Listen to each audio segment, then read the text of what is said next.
Up truck, it's a Ford F-150. By Progressive. For a money-saving car insurance quote, call 1-800-PROGRESSIVE. By Jack in the Box, where you can get anything on the menu any time of day. And by Southwest Airlines. Go to southwest.com, grab your bag. It's on. Ernie Banks always had such a great way about him when he would say with a big old smile, "Let's play two." And if Ernie were here today, Mr. Grieve, he'd probably still say it, but with a bit of a yawn or something like that. It's been, a lot of time spent at the ballpark for these Texas Rangers and Seattle Mariners the last 24 to 36 hours. Don Wakamatsu got to take some time to see his son in action on the football field because of some rain that wiped out a game on Friday. More on that as we go forward. There's baseball to talk about tonight, with Ichiro leading off, and then Gutierrez and Lopez and Griffey for Seattle. Beltre, Hanahan, and Jojima. Ryan Langerhans is a native Texan, then Jack Wilson rounds it out. And after a 4-hour, 33-minute wait to get Game 1 going, here we are with Tommy Hunter. Tommy's had an excellent season. 347 is his ERA. Opponents have only hit 238 against him. His first 9 starts, his ERA was in the low 2s. His last 5 starts, he's mixed in a couple of subpar performances, at least based on the expectations he raised with his first 9 starts. But Tommy's still a guy you like to see out there. He's a battler. He'll throw all his pitches for strikes. And with Tommy on the mound, you feel good about the Rangers' chances.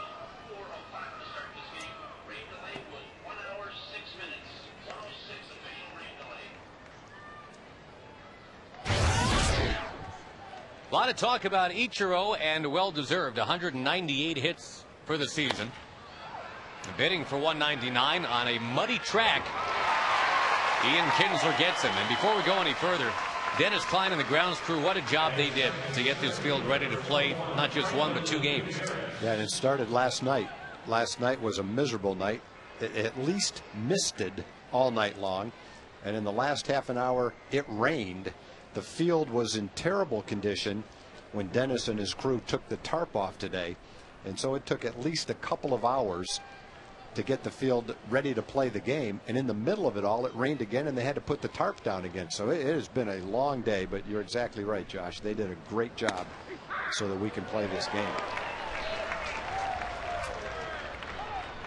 Now, Friday, of course, was just such an exercise in frustration for everybody, waiting around for 2.5 hours and hoping the rain would move out. Whip and a miss by Gutierrez.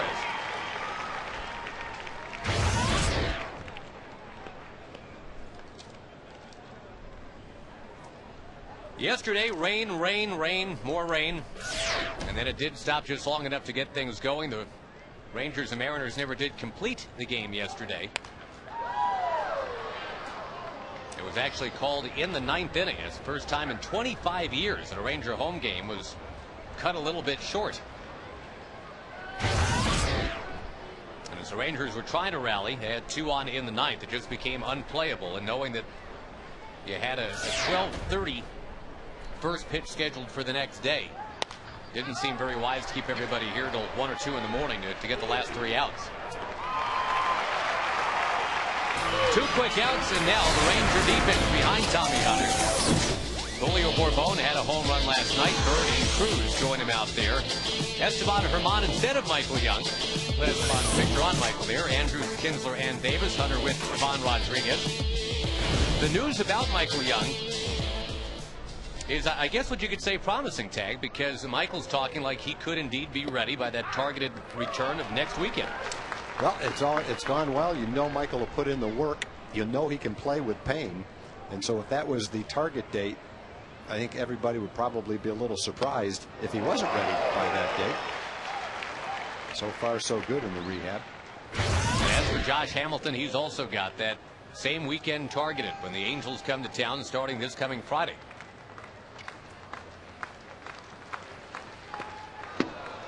Trying to finish off Lopez. That pitch quite high.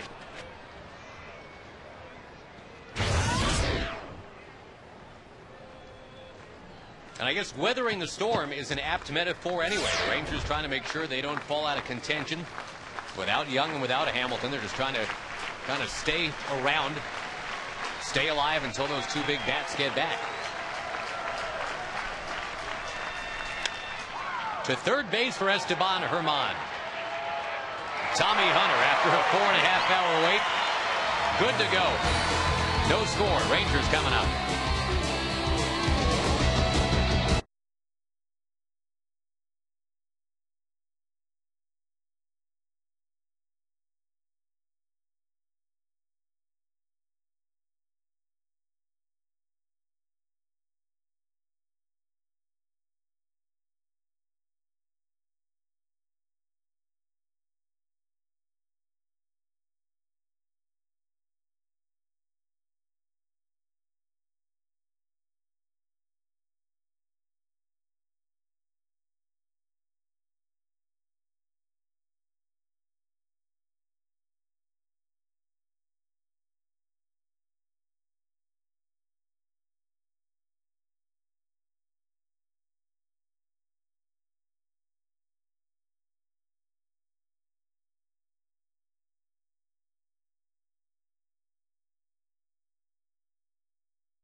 Come to town tomorrow.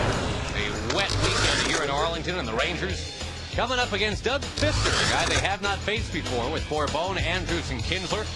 Marlon Byrd has really turned it on in the absence of Hamilton and Young. Murphy, Cruz, and Pudge, then Davis, and Esteban and Herman. And we might as well go ahead and meet Doug Fister out of Fresno State. Kind of a Brandon McCarthy frame to him at 6'8", under 200 pounds. The kid that was a 7th-round draft choice this season in the big leagues. It's gone really well for him.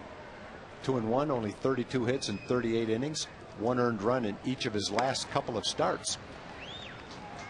Mariners' 7th-round pick, as we just mentioned, out of Merced College in Fresno State. 9 of the 13 runs he's given up in the big leagues have come by way of the home run. Pretty good changeup right there. His first major league start went really well. 6 innings, only 1 hit, and no runs.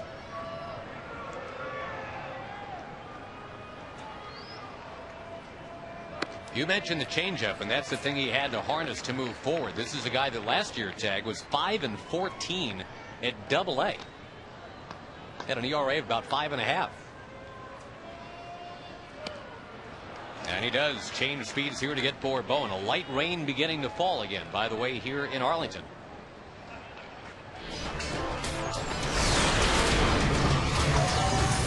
Laying her hands, Gutierrez and Ichiro in the outfield. The rest of the way defensively, Beltre, Wilson, Lopez, Hanahan, Jojima working with Doug Fister.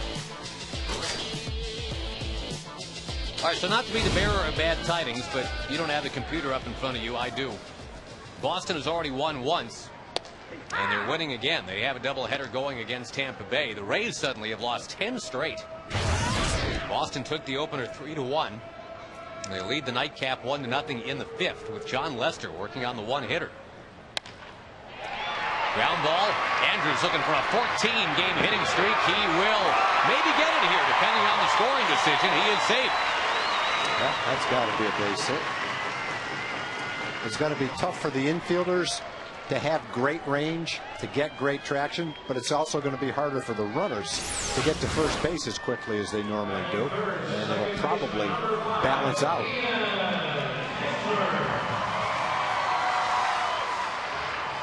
In fact, the ball might have been there in time if Hanahan could have handled the throw, but because of the distance Wilson had to go to make the play, that'll go as an infield hit.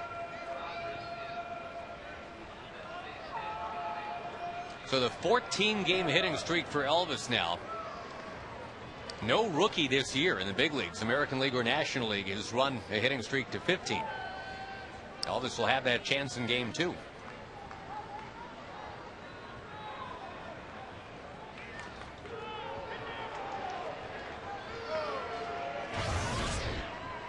And Kinsler a chance to bank that 30th home run of the year.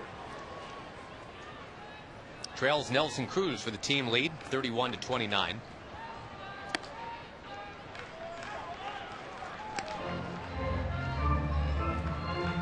All right, so Tom, as long as we've thrown out the bad news about the Red Sox, we should throw another log on that fire and mention the Angels beat the White Sox 3-2. Oh, it's Scott Kazmir starting that game, going 6. Kinsler a rocket but foul. A Torrey Hunter home run was the difference in that game. The Angels take it 3-2. Mark Burley absorbing the loss. So suddenly the Rangers are 6 out in the West, 3.5 out in the wild card. But a chance to draw closer here with a pair of games against Seattle. The Mariners still have no idea at this moment, I guess, Tom, exactly how they're getting out of Arlington or when.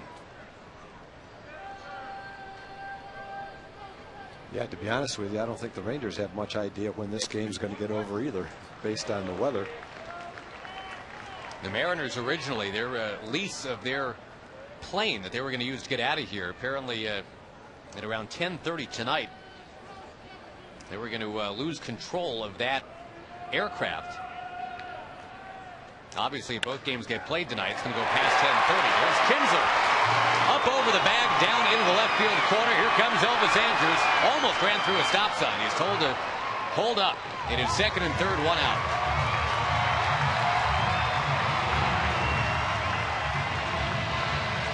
You hope that ball would get down in the corner, but it wasn't going to roll quite as fast on a soaked field as it would on a sun-baked field.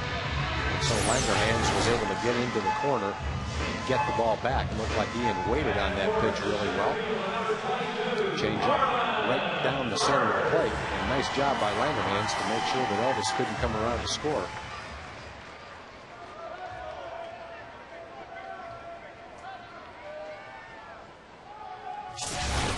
Again, considering how slick and sloppy everything was there in the infield when they first peeled back the tarp, they have just done a great job of getting things into a playable situation.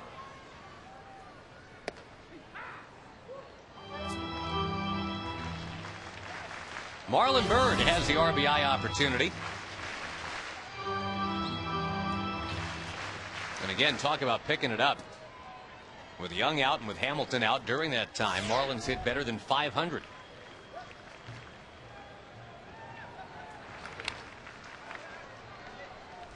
Mariners playing the corner man in, Hanahan and Beltre. Wilson and Lopez, though, are back up the middle.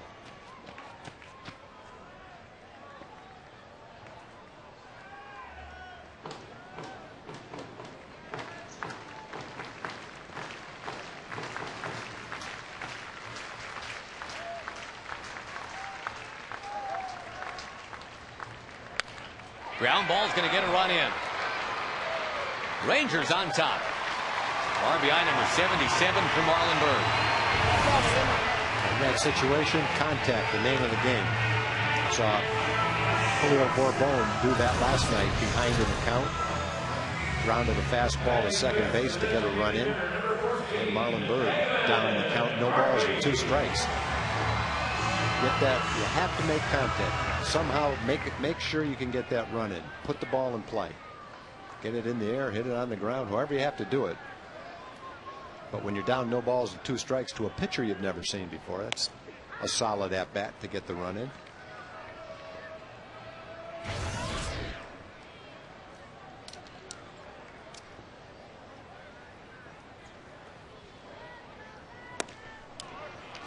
Once again, the off-speed stuff has been very good for Doug Fister.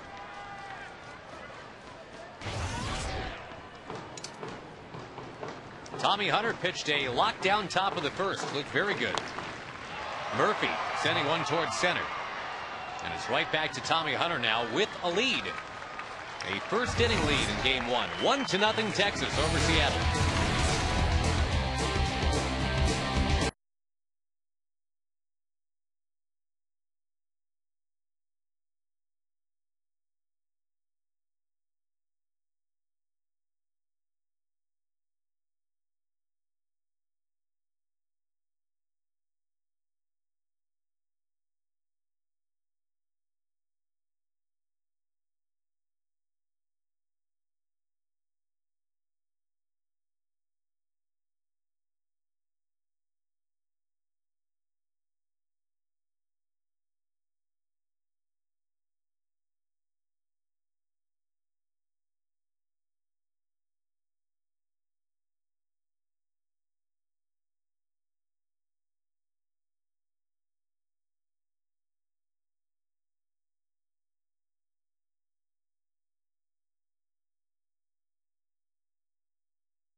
we have here is Tel Petrosky of the Texas Rangers, here to talk about the Texas Rangers Baseball Foundation, how Ranger fans can be a part of it because a lot of Ranger players are helping out in the community. Yeah, Jim, that's absolutely true. You know, we're very proud of our guys on the field, but what they do off the field is just as important. Michael Young was just named the Roberto Clemente Award winner for the Rangers for all the work he does in the community. Chris Davis works with the school kids in Arlington to teach them about childhood obesity as part of the MCA Fitness All-Stars program.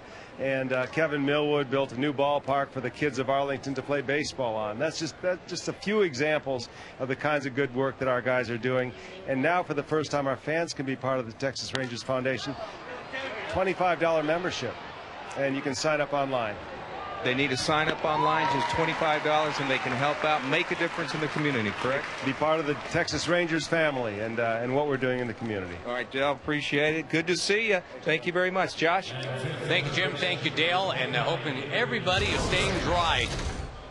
It's just kind of misting right now at the ballpark. I would say, Tag, we'd all sign up for mist for about the next 6 hours. Yeah, I'd say if you were standing out in this, you wouldn't even feel it. Last night's mist was actually the kind of mist that if you were sitting out in it, you were getting wet. This is pretty negligible right now, and if it stays like this all night, we'll be in pretty good shape. Tommy Hunter gets another pop-up. First he got Griffey, now he's got Beltre, 2 quick outs. And you know, the one thing about Tommy Hunter that's been just kind of something to watch of late is how he's gotten going. He's had some tough first innings, the occasional rocky second inning. No signs of anything like that so far. Yeah, Tommy wasn't happy with his last outing in Cleveland, and he said, I guarantee I'll be better the next time out. And so far, 5 up, 5 down. Looks like he's right.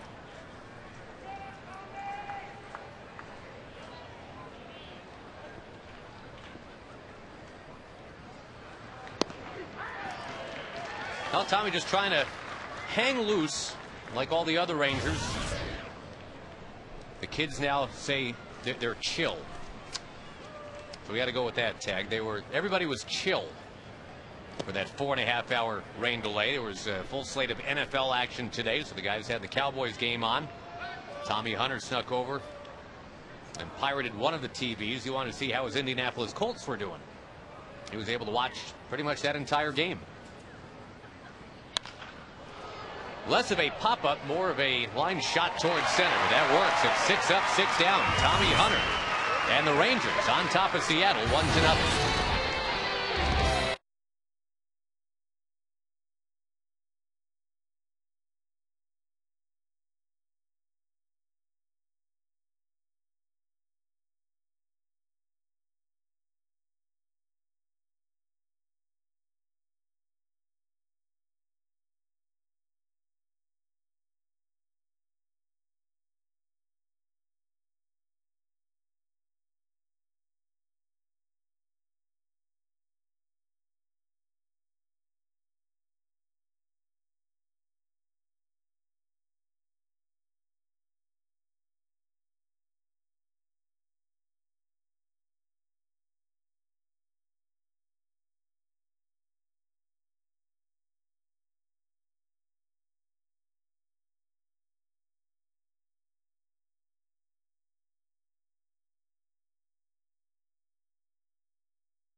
It's an Ozarka website Wednesday. Get your tickets at TexasRangers.com. That's sponsored by WBAP News Talk 820. Rangers Rangers already leading game one, 1-0. The Marlon Bird RBI ground out. Now Nelson Cruz, Pudge Rodriguez, Chris Davis. As Rangers bat in the bottom of the second on a rainy Sunday, which thankfully now is just more of a mostly cloudy Sunday. The Rangers with that 8-3 loss yesterday, falling to 79 and 61. That's still a tremendous record, second best record the Rangers have ever had through 140 games. They find themselves 6 behind in the West, 3.5 behind in the wild card. The Red Sox keep winning, and for the most part, so do the Angels. Hammered in left, base hit, Nelly Cruz. If you look at Pfister's stuff, his fastball, at least from what we've seen in this game, is a below average fastball. 87, and been a lot of them, probably 86 to 88. But he's got a good changeup. He's got a good overhand curveball. He's 6'8", hides the ball. The angle that he throws the ball at is a little bit of a deceptive angle, as tall as he is. And so you can't really get too geared up on what the radar gun reads. Pretty much what you see the hitters do. And so far in the big leagues, he's done a pretty good job. Only given up 32 hits in 38 innings. There's that good changeup that he throws. The Rangers have seen plenty of the guy who's slotted to pitch in game 2 for Seattle. Felix Hernandez will be on the mound. And here in game 1, they take a gander at Mr. Pfister. And again, the changeup. 2 strikes to Pudge. Yeah, that actually was a curveball. It kind of serves as a changeup as far as the speed of it goes. But it's a good overhand curveball with a lot of break to it. At the curve again. They're going to say that is a foul ball. It's a good thing. Otherwise, it would have been a double play. Yep. Yeah, that looked a little more like a slider than a curveball. Might be a variation of his curveball.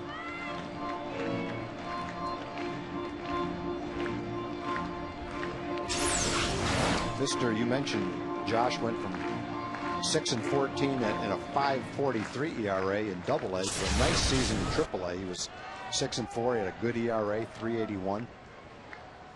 Gave up more hits than innings pitched, but the one thing he doesn't do is walk anybody. There's that double play possibility we were just talking about. Hanahan toppling off the bag. It was on it long enough to secure a 5.43 DP. Last year in AAA, he only walked 11 batters in 106 innings. He had 79 strikeouts, almost an 8-to-1 ratio, 7-to-1 between walks and strikeouts. And so far in the big leagues, in 40 innings, he's only walked 11 batters. So he's got good command of his pitches, and that certainly helps.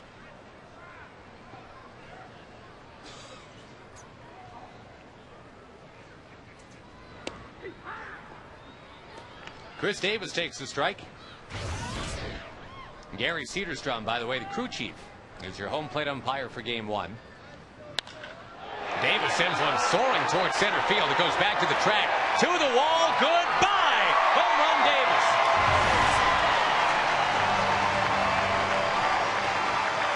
Left that curveball up just a little bit, and Chris supplied the power.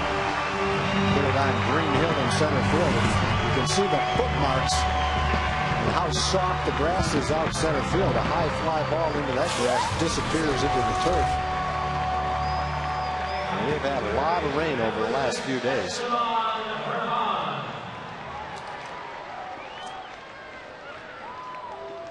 Davis making it rain a little bit himself. With a high arcing drive to center. Home run number 19. And you like that one, did you? Like trick photography. What happened? Watch me pull a rabbit out of my hat. Chris took advantage of that curveball. Let's make Tom laugh again. There we go. Well, what happened? Pfister left that curveball right in the center of the plate, not where he wanted to throw it. I'm sure he wanted to make it much lower than that.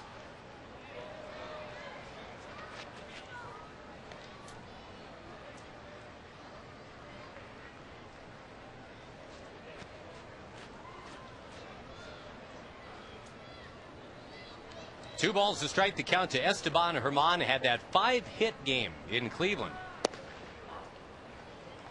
And the Rangers continue to make do without Michael Young at third base. Playing Herman there a little bit, Vizquel there a little bit.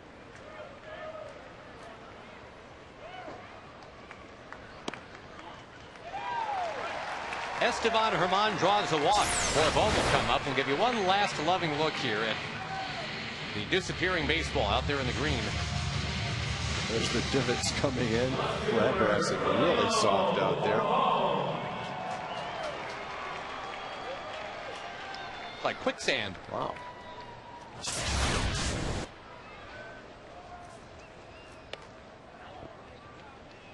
You won't see that obviously on the field. The field has much different type drainage system, much different type soil underneath the grass, and what looked like a field that would be impossible to play on, and it would be out in center field behind the fence. Far from it on the field. As much rain as we've had, the outfield is in great shape right now. The top of it might be a little bit wet because of the rain, but underneath the footing is great.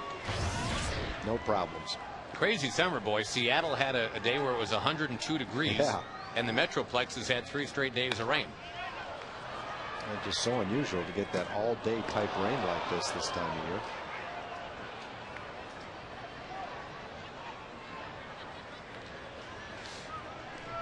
Hopefully the Rangers will get the games in. Everything will go fine, and the area never complains about getting rain.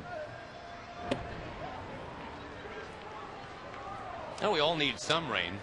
The farmers need it, right? Good for the crops and all that. But boy, 3 straight days of we might this have maybe an extra day or 2 of it.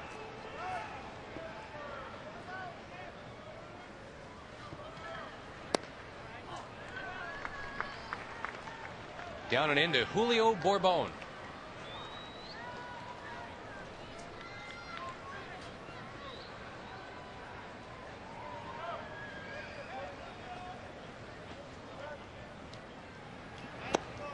Same pitch, same result. Yeah, the first time up was the first time Borbon has hit against Pfister. Pfister tricked him with a changeup. He got him to swing at it. That's the pitch he struck out on. And he's laid off it a couple of times right here to run the count to 3-1.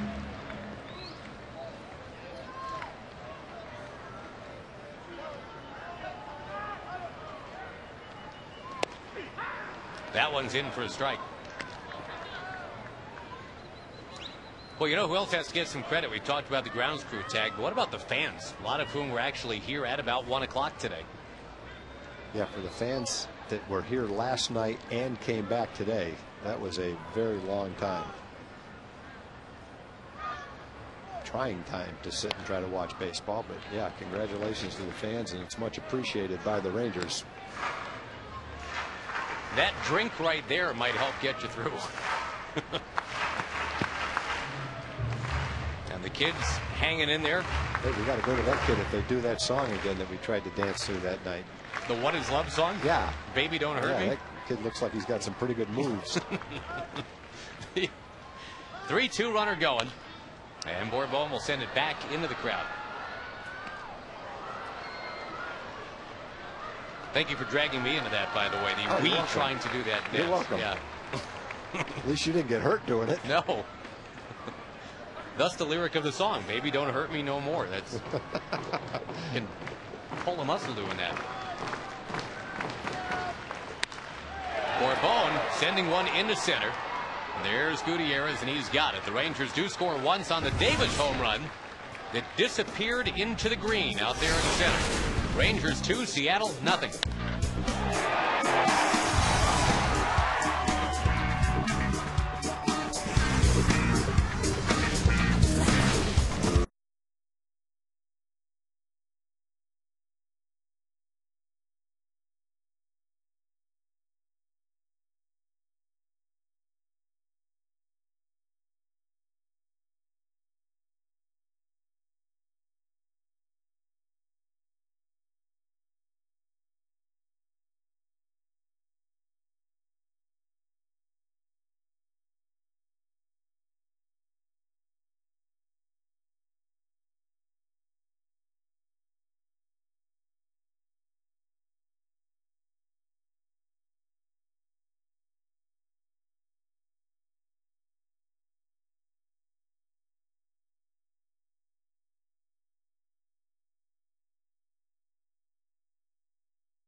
Davis hitting a home run, helping out.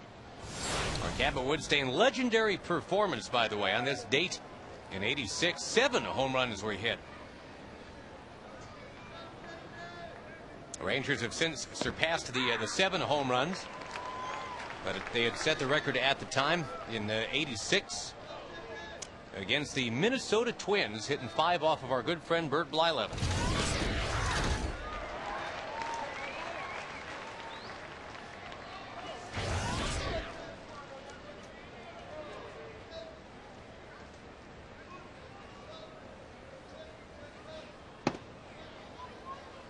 As for hitting home runs this year, the Rangers have 210 of them now. Second most in the major leagues. They've also got 130 steals, and that is third most in the major leagues. So those glory stats, the home runs and the steals, number 2 and number 3 out of 30 in the majors. That's pretty nice. Very nice.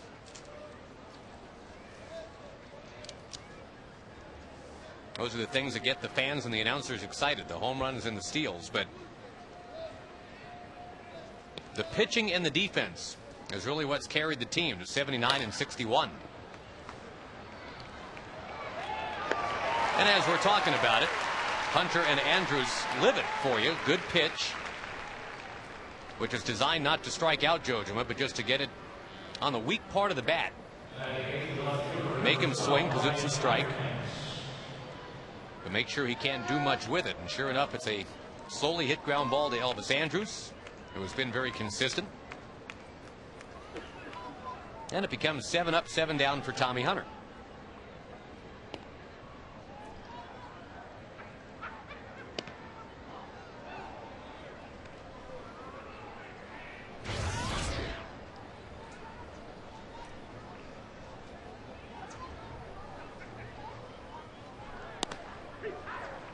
On the corner to Ryan Langerhans.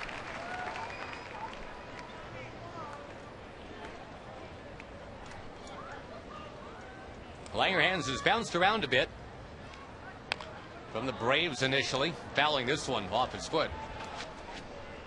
On to the Oakland A's, the Washington Nationals, and now Seattle. Mariners still have something to play for. Doesn't look like they're going to win the wild card or anything like that, but they are 5 games above 500, and they absolutely want to see how close to 90 wins they can get.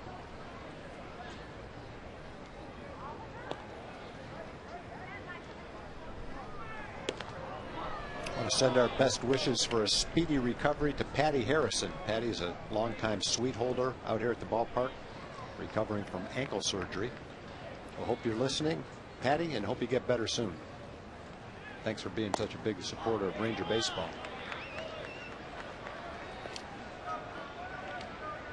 And a reminder, the Rangers are home again tomorrow.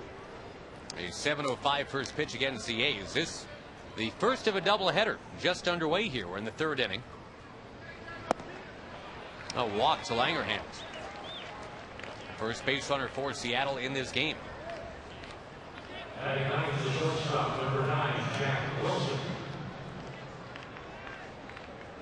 Boy, it's funny how your perception changes. You know, I mean, normally, if you looked out right now and reported 69 degrees, a little bit of a mist, overcast, you'd say, boy, not liking this weather at all. But considering what it's been like the last 24, 36 hours, this is great. Just happy to be playing.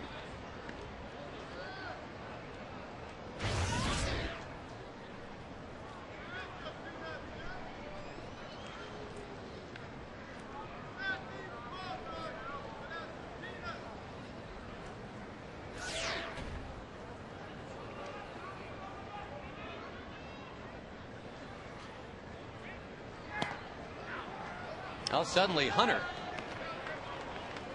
letting the few get away. It goes to 2-0 to Wilson, number 9 hitter.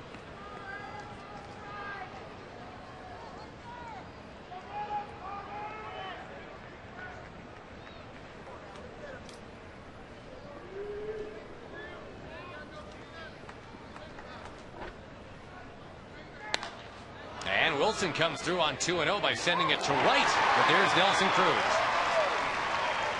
Langerhans has to dive back in. That'll set it up for Ichiro now. Good positioning right there by Nelly, and Ranger coaching staff. Wilson not a big power guy. Definitely not going to drive the ball consistently for distance to right field. So Nelly's playing shallow. And what might have fallen in as a soft line drive single is an easy play.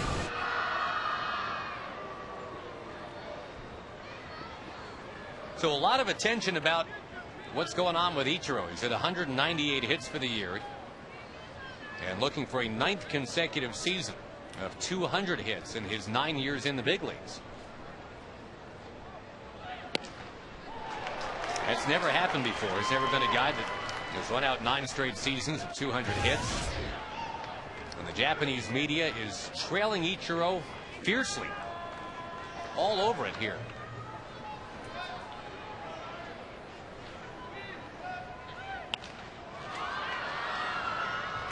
That has led to quite the crowded press box this weekend. All those photographers need a place to store those great big lenses when it's raining for hours and hours.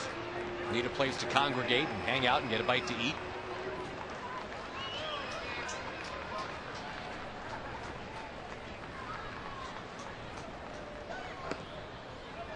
Now, Ichiro has missed 16 games this season.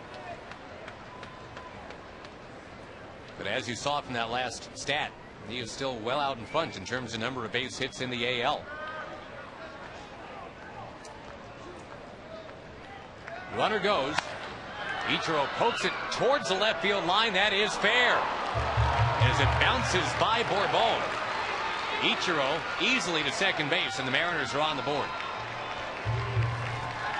So now Ichiro's at 199. And the Mariners have halved the Ranger lead. It's 2-1. A well-placed line drive by Ichiro. Lined it right down the line. Bourbon cut across to try to make the catch and just couldn't quite get there. It's a high curveball. Stayed up, stayed out over the plate. And unfortunately, that ball stayed fair. And once he couldn't catch it, it was an easy chance for Langerhans to score. Ahead in the count, Tommy got that curveball not where he wanted it.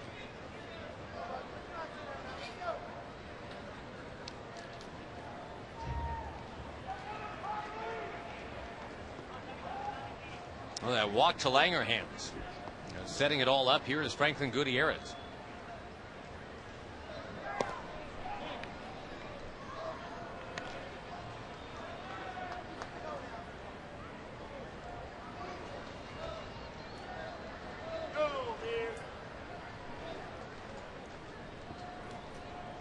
This is a guy that has hurt the Rangers more than once here in 2009. Enjoying a career season coming over from Cleveland.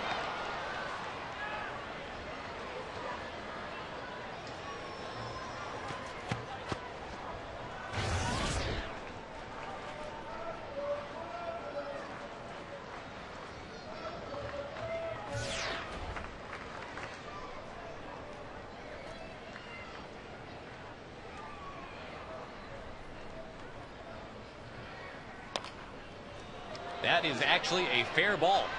Bud Rodriguez all over it. Just the 1 run in the inning. Ichiro is stranded on base after getting base hit number 199 for his season. Rangers 2, Seattle 1.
game next Saturday. The concert begins at 4. The Rangers and Angels play at 6:05.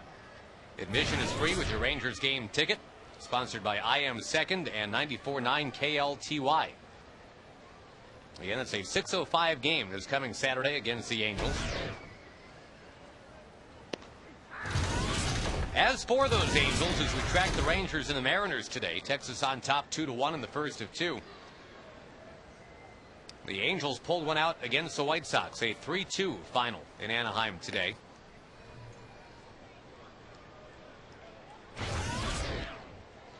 And keeping an eye towards the wild card situation, the Red Sox have already won once, trying to make it twice. They've got a 3-0 lead on Tampa Bay in the nightcap of their doubleheader. John Lester, a one-hitter in the 7th inning. And Tampa Bay, remember, last year's American League champions, could be headed for an 11th consecutive defeat. About a month and a half ago, it looked like Tampa Bay was right on the verge of playing themselves right back into at least a shot at the wild card. And that's been pretty much eliminated. They're on the verge of sinking below 500, let alone be a contender. Carlos Pena done for the year. Their pitching never really did come completely around as a collective, I think, in 09. B.J. Upton never really did what people thought he might do. And they wasted some breakout years. Guys like Ben Zobrist and some other guys. Jason Bartlett. Yeah, Jason Bartlett. Jeff Neiman had a big year. Andrews lines to right. So yeah, Tampa Bay a down year, the Rangers an up year. And a reminder that Tampa Bay is here in a couple of weekends. That'll be the last home series of the regular season. And if there is to be a postseason, it probably, Tag, is going to hinge on what happens right after Tampa Bay comes to town. The Rangers go on the road to finish up against the Angels and the Seattle Mariners.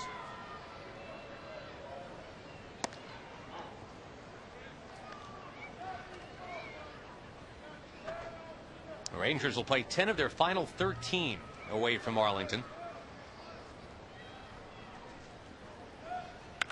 Kinsler clocks it, but foul down that left side. Boy, he just missed on a double earlier.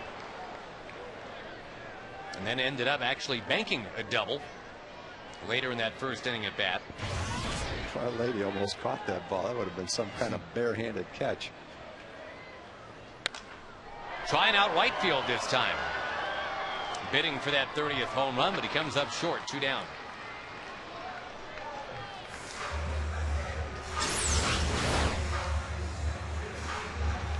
This is not an easy play to make.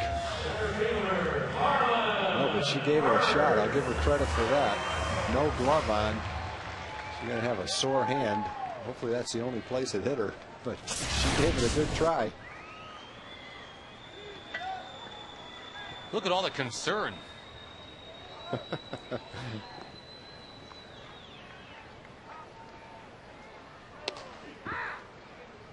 Pfister deals the strike to Marlon Byrd.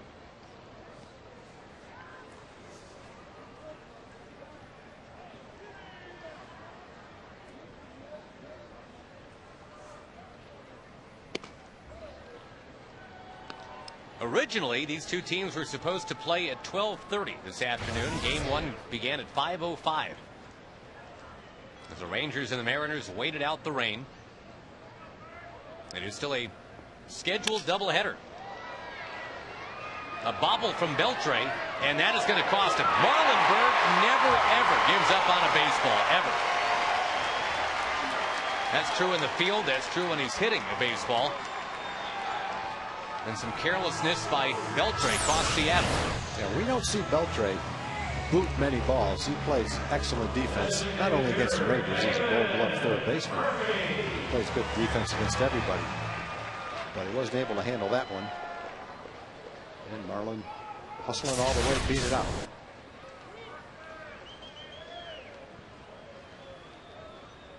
Beltre has been having a tough go of it lately. Was on the DL with a very uncomfortable problem that he kind of brought upon himself. He's one of the very few baseball players that refuses to wear a protective cup. You'd think that after being on the DL for 3 weeks because of something like that, he'd maybe alter his perception of why that's important, but he's fearless.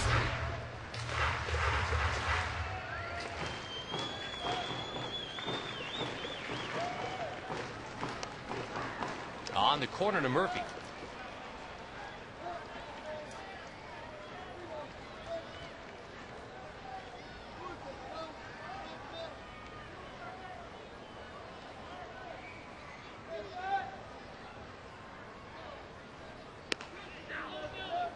Trying to get that corner again.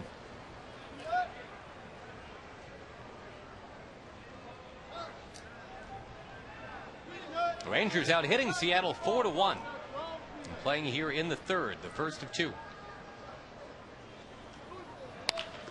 Smacked in right field. Bird had to hurdle it. He will pull up and stop at second base. I think this is one of those games, Taggin, and I'm sure the same will hold true for game two. If you have an infield that you trust, that you're not going to just, wipe out going around if you cut it hard at second base. Maybe Marlin thinks about going to third, even though that is Ichiro in right field, but he just kind of tiptoed into second base. Yeah, you definitely are not going to take any kind of a chance trying to go to third with 2 outs. But I think today you're probably right that there will be a little bit more station to station running than you might see otherwise.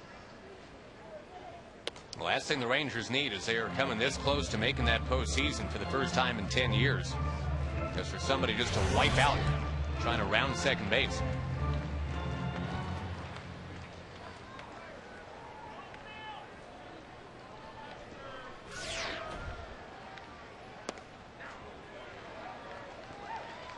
No swing, says Brian Onora.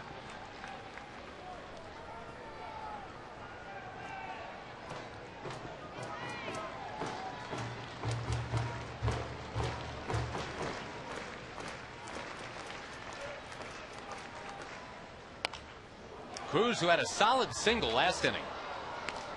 Now a .270 hitter for the year, 31 home runs, and 70 batted in.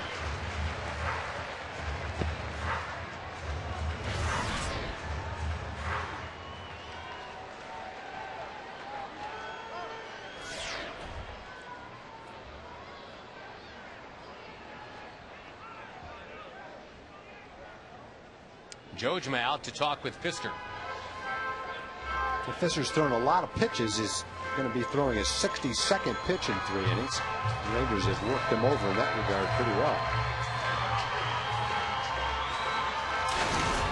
Got at least a couple of base runners in every inning so far.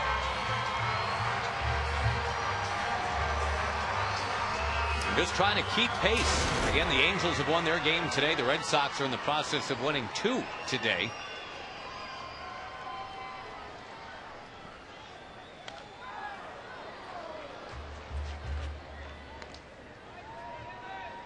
Well, John Lester's making some kind of second half run, isn't he? He's got that one hitter going for the Red Sox in game 2 today.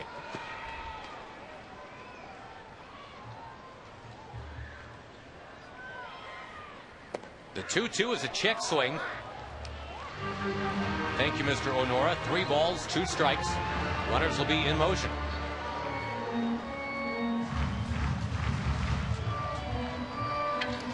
Pfister's pitched well so far in his 33 innings in the big leagues with men in scoring position. Only gives up a 125 average. Nelly Cruz, though, sending Langer hands to the corner, makes a fine running catch and saves a couple of runs. Yep, buckling down with the runners in scoring position, gets out of the inning. 2-1 Texas.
the 4 active players who are their current franchise's all-time hits leader.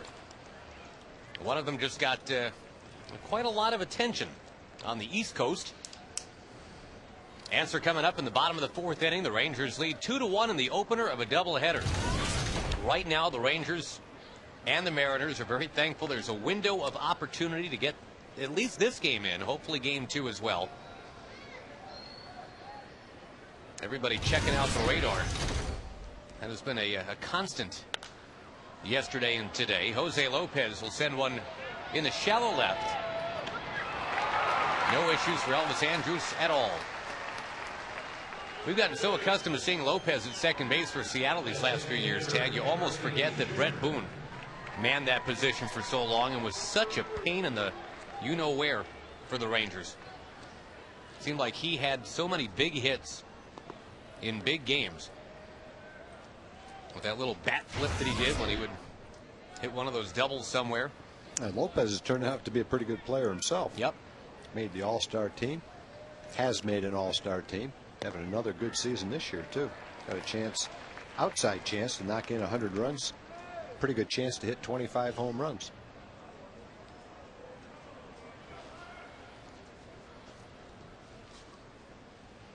Ken Griffey Jr. smokes one down the line. This ball's going to be foul. Wow. Ken Griffey Jr. can still get it done. Can still turn on a pitch.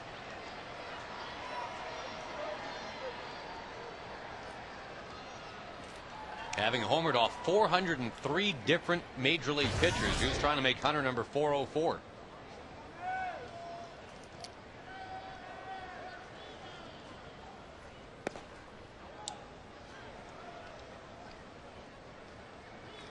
We're just talking about Brett Boone. He had that very self-assured demeanor that would sometimes rub you the wrong way if you were on the other team. Ken Griffey Jr. as sure of himself as he's always been. He goes down on strikes here. He's a guy that I think everybody has always rooted for. Just a guy that has always done things the right way. Plays the game with a smile, but that doesn't mean he doesn't want to win.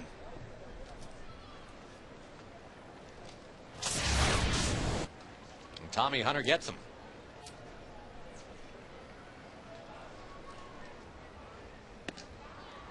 Griffey's going to be 40 years old this November.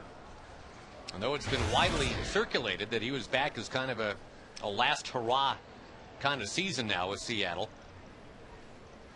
He has not actually said he's checking out after this year. It's not official yet.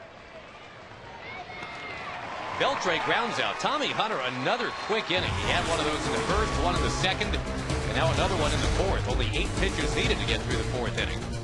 It stays 2-1.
Only 4 players who are their franchise's all-time hits leader, and they're still playing ball. One of them is settling in at the plate right now. Carl Crawford, Todd Helton, Derek Jeter, also on that list.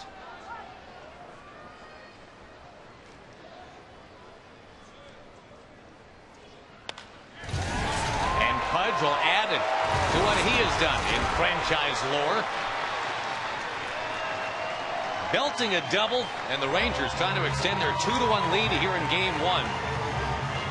Pudge having hit into a double play in the second. This is simply a double here. And your Ford leaderboard. That's including the hit he just got. And, of course, Michael Young, before it's all said and done, you would think is going to catch and pass Pudge, but for now it is Ivan Rodriguez, number 1.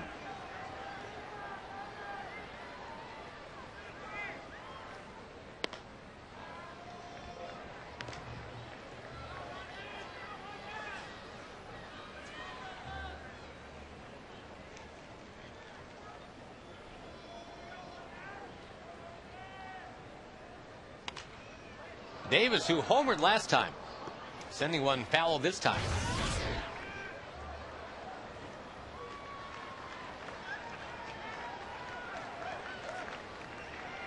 Now, by the way, if you're wondering, we just showed that note about the current players who are their team's hit leaders of all time. You got 2 guys on the Mariners who at first blush you'd think, well, wait a minute, wouldn't it be him? Ken Griffey Jr., Ichiro? Nope, Cedro Martinez.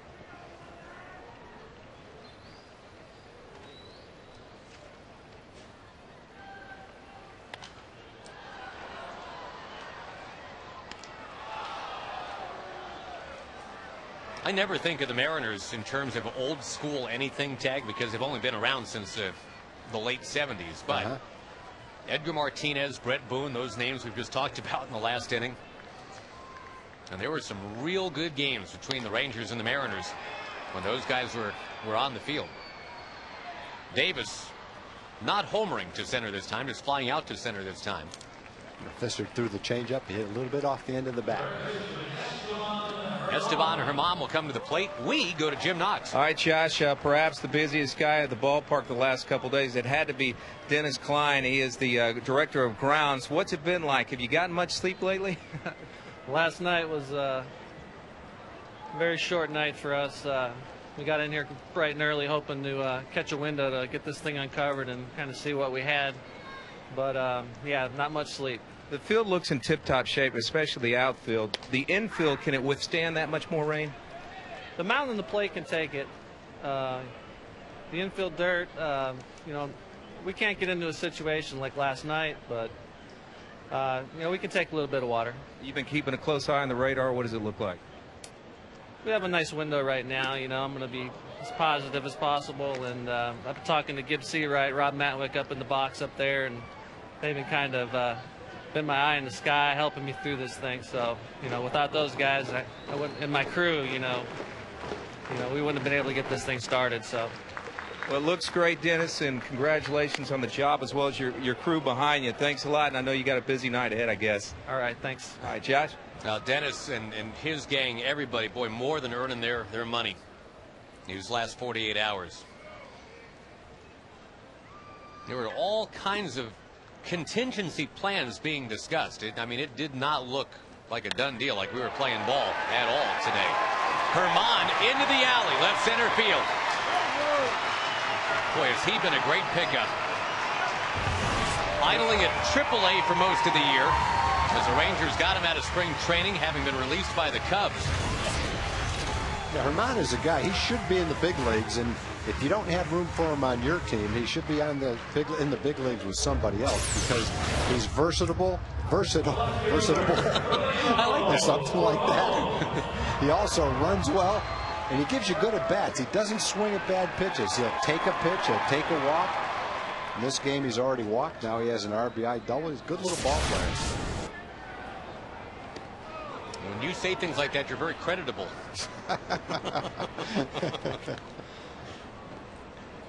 But no, I mean, it's the kind of thing where the Rangers saw, all right, hey, you know, we've had this guy once before. We know what he can do. Like how he plays the game. We don't have a spot for him right now, but if he's willing to go to AAA, it's one of those in case of emergency break glass guys that you just kind of stash away. Now Bourbon. Into center it goes. Gutierrez is up with it. In comes Esteban Herman. He will score, and it's 4-1. Two guys who have been in the minors pretty much all year, Herman and Bourbon, come through here in the 4th inning. Bourbon hit a pretty hard line shot to center field that was caught in the 2nd inning. This one just kind of cues it into center field. And hit it right off the end of the bat. A little slicing line drive over 2nd. Again, Herman has good speed. He's a good base runner. He cuts the bag tightly. Dave Anderson waves him home, and he scores easily. Rick Adair, one-time Rangers minor league pitching coordinator, out to settle down Doug Fister. Adair privately has got to be busting his buttons watching the year that Scott Feldman has had. Scott's got a real good opportunity to win 20. The year where he began deep in the Ranger bullpen. And Adair, one of many who's kind of had their hands on the Scott Feldman project over the years. And obviously it didn't happen on Rick's watch. We can say the same for Mark Connor, right? I mean, the other guy that seems to have done such a nice job helping to bring Scott Feldman along. Yeah, I think Scott's transformation started when he changed his arm angle from sidearm to more of an overhand 3/4 arm slot. That got better movement on his sinker, better velocity. He came up with a cutter. And now he continues to work on his changeup and his curveball. And that has happened over the last couple of years. This one I've never understood. The pitching coach just goes out there, spends a minute and a half out there on the mound with the catcher and the pitcher. Then it's time to face Elvis Andrus or whoever. And they can't get together on the signs.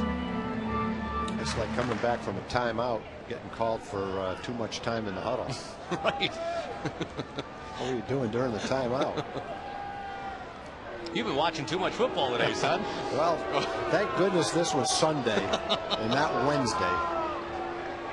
Because there was all the football we could handle today. Watched the Cowboys game. They had a great win. How'd the Junior Mints do? How'd fantasy Junior do Mints for you? are looking bad this year. Really? An embarrassing draft. Boy, you're down on your own team already, I huh? am. What I'm not going to wrong? pull a Victor Rojas, though, and like change all my players. I'm going to stick with the guys I took. It's not their fault they're on my team. It's not their fault they're on the Junior Mints. Spoken like a true GM right there. Yeah. Well, I mean, it's not like you just showed up and, blindly picked guys out of a magazine. I tried hard. I tried hard. No, it's only week 1.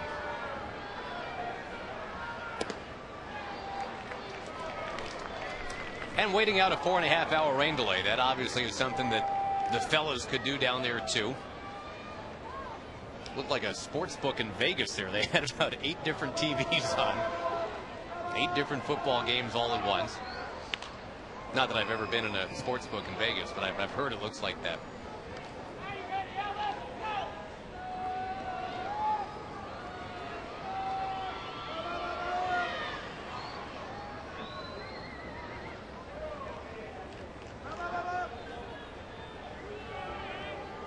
Andrews 1 out of 2 has got a 14-game hitting streak. And Ron Washington's strategy right out of spring training to have Elvis rested enough so that he wouldn't start to wither in September, if indeed September meant something. That is really looking pretty good. Basically 1 game every 7 or 8, Elvis takes off.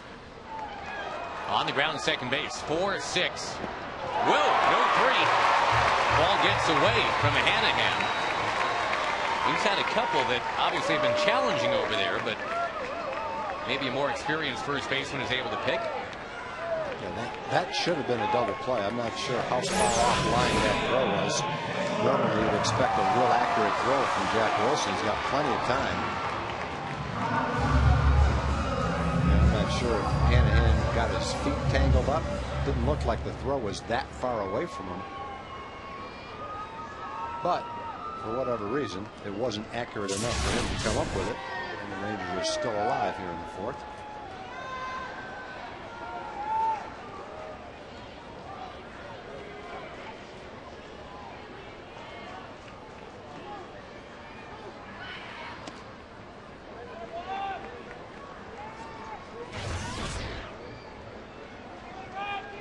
Kinsler's hit the ball hard a couple times. Actually, he's hit the ball hard probably about 5 times. 3 foul balls, real hard.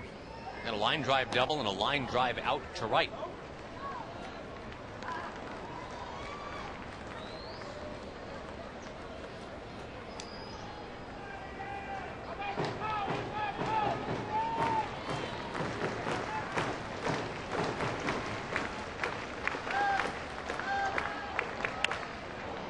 In on the hands. If it was any other pitcher, we'd call that one a fister.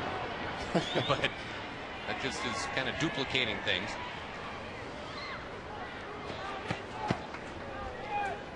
Fister came in with a 2.79 ERA in the big leagues. Nice little September shot in the arm for Seattle.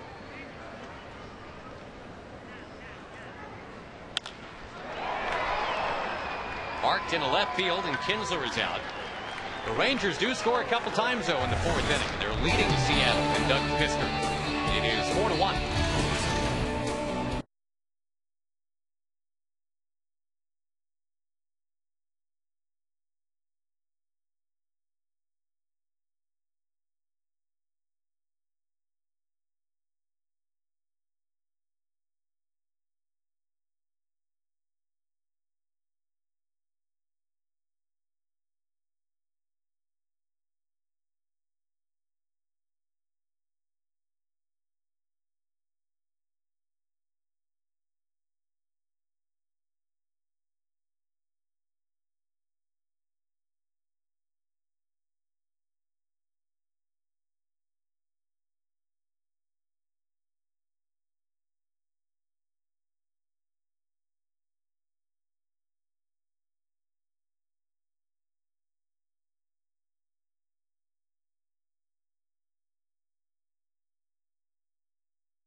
Geico, where 15 minutes can save you 15% on car insurance. By AT&T, switch to the nation's fastest 3G network. AT&T, your world delivered. And by Corona, official sponsor of the Timeout. Jack Hanahan is swinging right away, and a base hit. Didn't look like much off the bat, but it found some safe harbor out there to open the 5th inning for Seattle. Rangers on top 4-1 in game 1.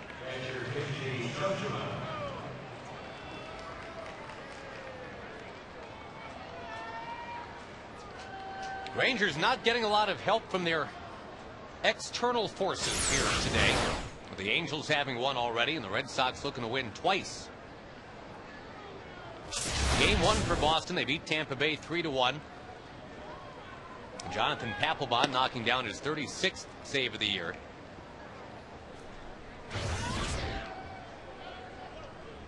Game 2 at Fenway. The Red Sox leading 4-0 in the 8th. Jason Bay, home run number 32, backing the 2-hit shutout of John Lester.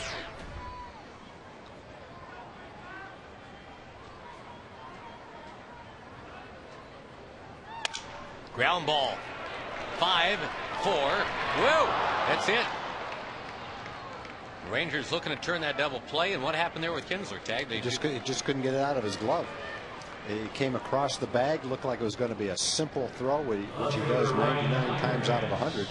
And I think when he went to reach for the ball out of his glove, just didn't get it. The transfer from his glove to his hand was just not successful. No error on that play because you get the force out. You can't assume a double play.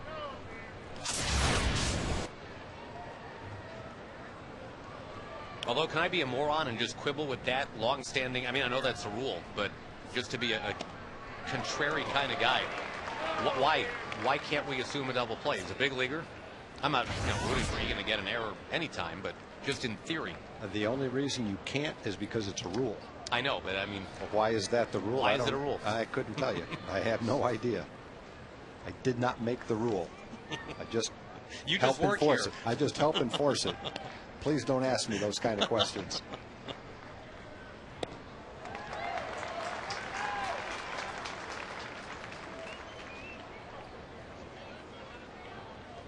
I think there are a lot of times where there are plays made like that on a double play that it probably should be an error.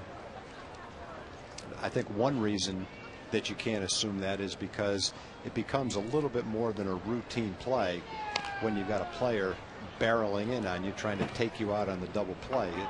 And what looks like a simple play, and I say it's an easy play. It's an easy play for a big leaguer like Ian. It's not easy for the rest of us when you're trying to catch the ball, gauge where the runner is going to slide so that you can sidestep him and still make an accurate throw to first base. It adds a degree of difficulty when you've got the runner bearing down on you like that.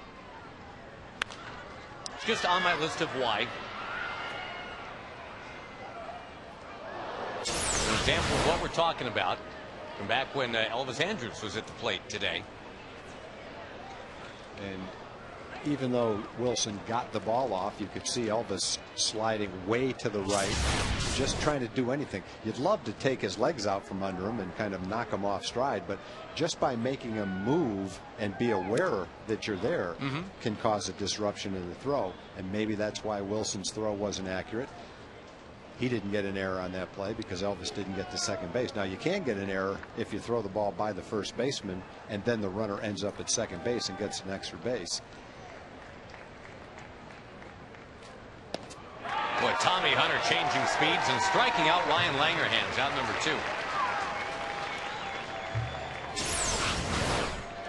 Tommy said, good assortment of pitches and good command of them today. And you know you've got a good changeup when you throw it belt high and pretty much down the pipe, and the hitter still misses it. You've deceived him. He's been way out in front of it. Thought it was a fastball, and you threw the pitch and got the exact result you're looking for.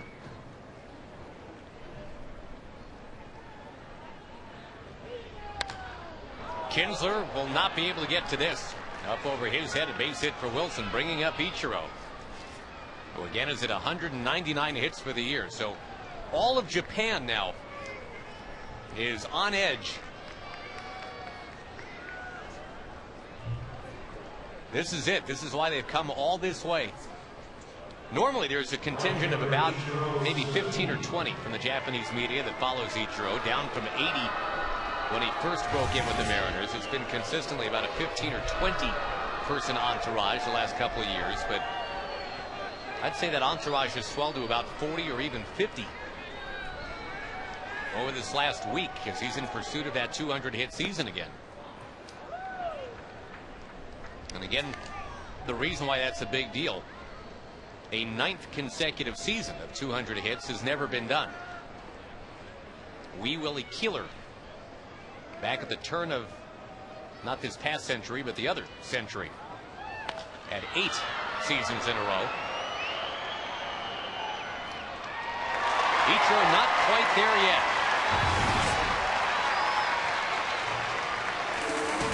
Still at 199, and the Rangers in what is now an official game in Game 1 lead it 4-1.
starting tomorrow.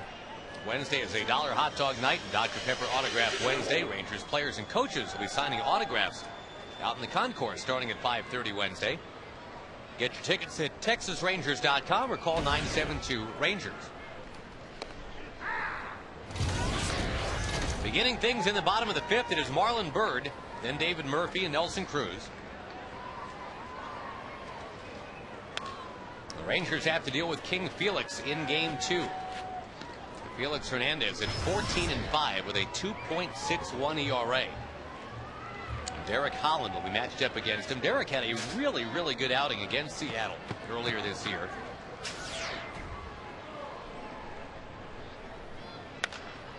Ground ball towards short, and the sure-handed Jack Wilson will take care of Marlon Byrd.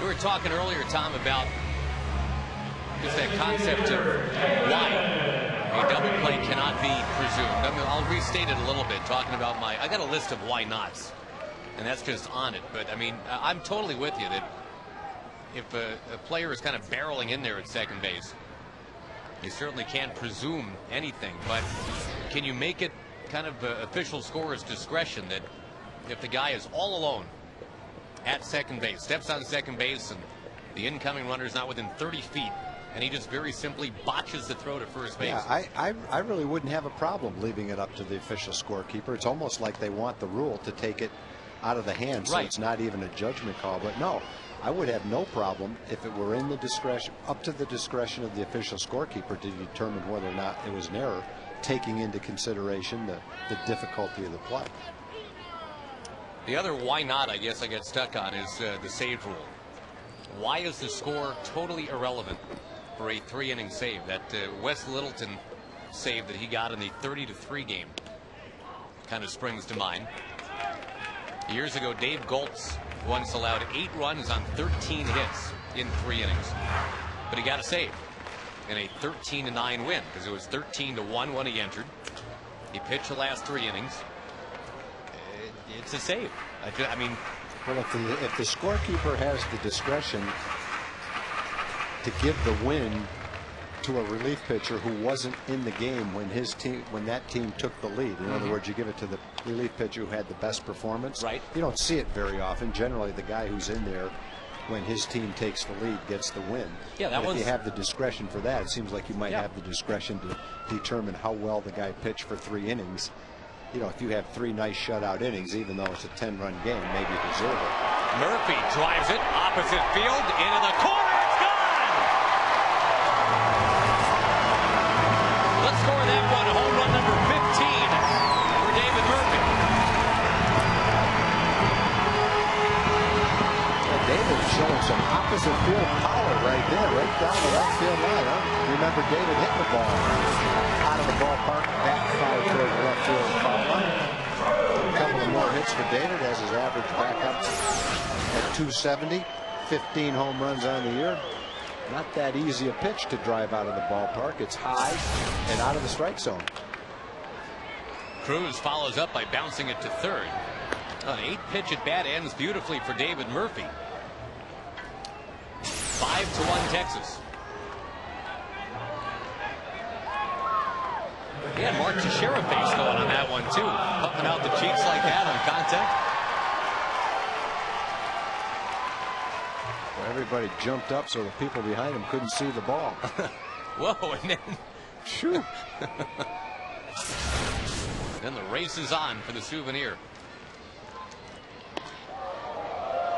Pfister, before the game started, in his brief big league career, 9 of the 13 runs he had given up came by way of the home run, and he's given up a couple of balls given up a couple of long balls today for a couple of runs.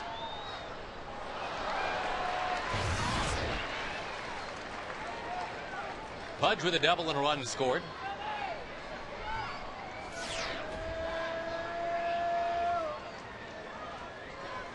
This is the 7th game the Rangers have played as part of a doubleheader. They're about to play an 8th in a little bit, but they could go to 7-0 in doubleheader baseball games this season. Maybe that's the key down the stretch. Tag, rain one out, play 2, win them both. Rain another one out, play 2, win them both. They just have about 30 scheduled doubleheaders Right. at home next year. The Rangers have always done real well in this ballpark in doubleheaders for some reason. Another solid at bat for Pudge, a base hit. The Rangers all time here in the 15 years this ballpark's been open, 12-2-2 in doubleheaders, 12 full-on sweeps, only 2 losses, 2 splits. That might be it for Pfister.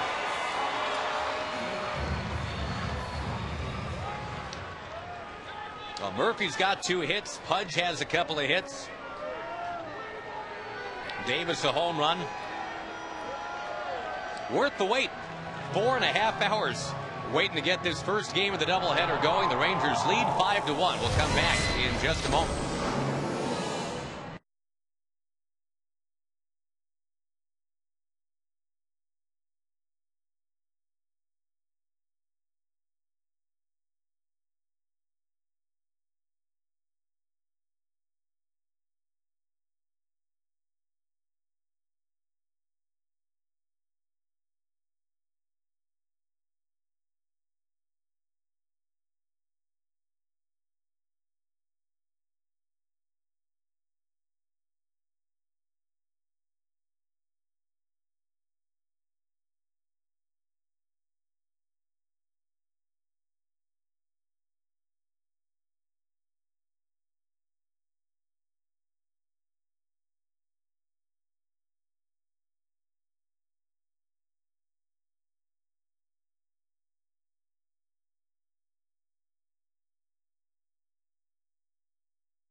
For the Rangers today, after a 4.5-hour delay before the game finally got going due to rain, the Rangers have done some things well today, leading 5-1, chasing Doug Pfister, and here are the numbers on Jason Vargas.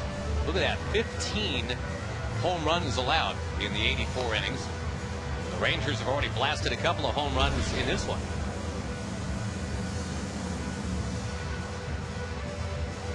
Game 2 will feature Derek Holland against Felix Hernandez.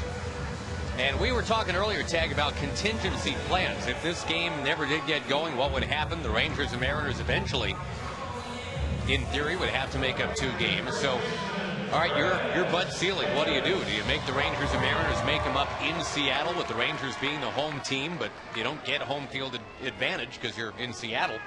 Yeah, that has happened before. I think the other alternative was to play the Mariners tomorrow morning at noon and then play the A's at night to get a game in. There's always the possibility that you'd have to make up a game after the season, but I think that's the last resort. Generally, you'll see a tiebreaker, 2 teams that tie for a playoff spot play after the season. I think if there was just no way that we could play games here, there was probably not any way we could avoid playing 1 or 2 of the games in Seattle. As bad as that would have been, I don't think there would have been another alternative. So it's good that we could get last night's game in, and this one hopefully we'll be able to get the second one in too. In there and taken for strike 3 by Davis. The Rangers do add a run in the 5th on the David Murphy home run. And in the first of the doubleheader, it's the Rangers 5 and the Mariners 1.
Sports Southwest is being presented by Amica Insurance. It's not just how you're covered, it's how you're treated. For more information, visit amicatexas.com. At a drying out ballpark here in Arlington, Josh Lewin, Tom Grieve, Jim Knox, our entire Fox Sports Southwest crew watching Tommy Hunter blaze his way through it. The Rangers on top 5-1. A second game, weather permitting, to follow.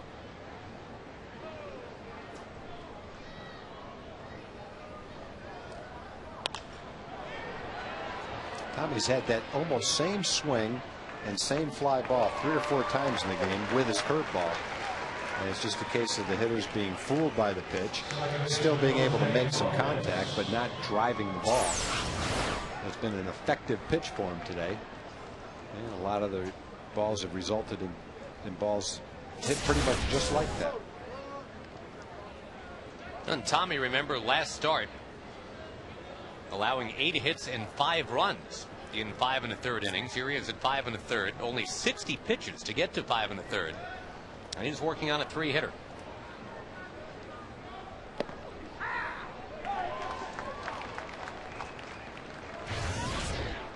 Last 4 games coming in, Hunter's ERA was 5.55. And he, more than anybody, wanted to put a stop to that trend.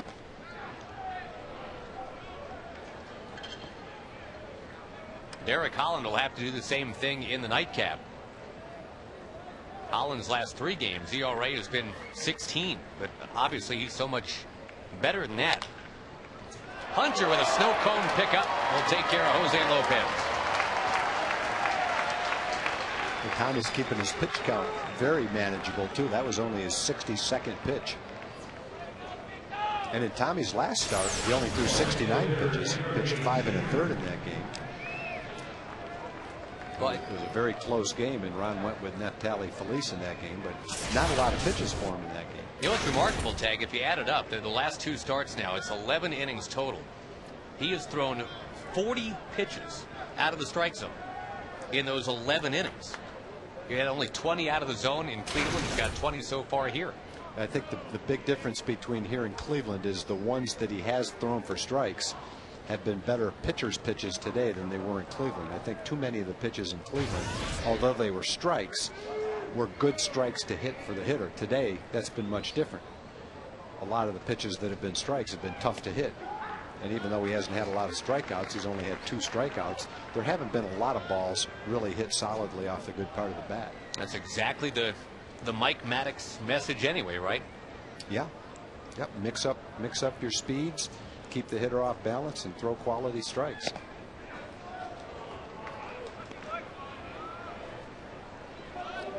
There's nothing wrong with contact if it's off the handle or off the end of the bat, and weak contact. Now, contact off the sweet spot of the bat, that can get you in trouble. But that kind of contact right there, that's not going to hurt you. Nope. Change up right That's off the end of the bat. Kinsler makes the play quite easily on Ken Griffey Jr. It's another inning where it's a single-digit pitch count for Tommy Hunter.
$600 plus tickets to a Ranger game and dinner for two at Sonic. Good luck to Lorraine Tatum of Mesquite. If a Ranger hits the Grand Slam this inning, we're giving away $25,000.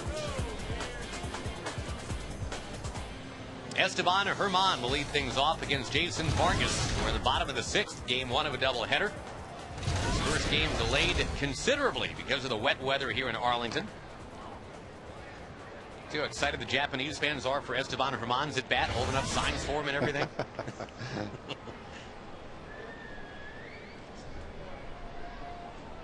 That says, "Go Esteban." Maybe.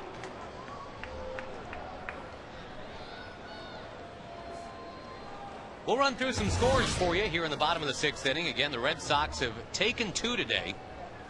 Maybe the Rangers can do the same. A punchless Tampa Bay team got one run in 18 innings at Fenway today. They lost the opener 3-1. Lost the nightcap 4-0.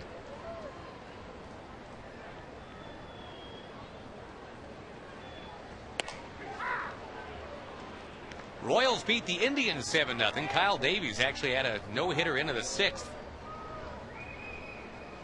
Lost causes this year, the Royals and the Indians, but today Kansas City 7, Cleveland 0.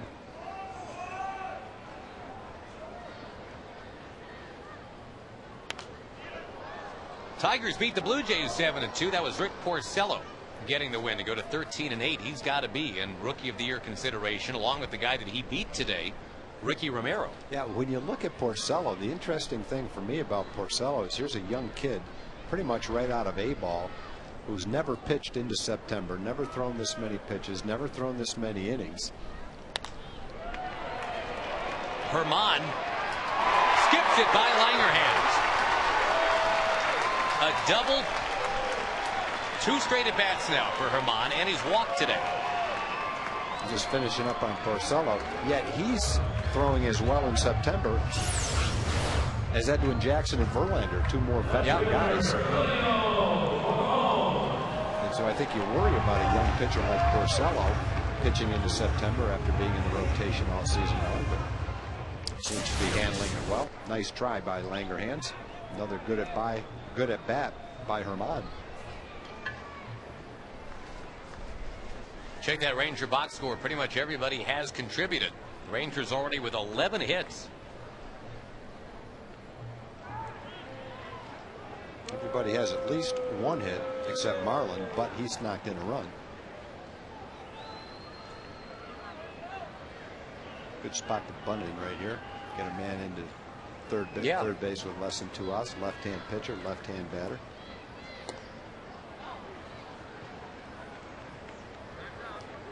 Lay down a mediocre bunt, get a sacrifice. Lay down a real good bunt, maybe get a base hit.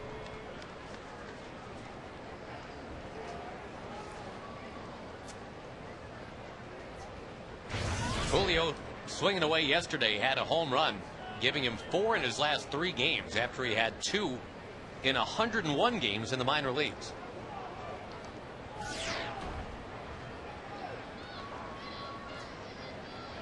That's the kind of thing that makes you think that maybe the Rangers are in line for something special here.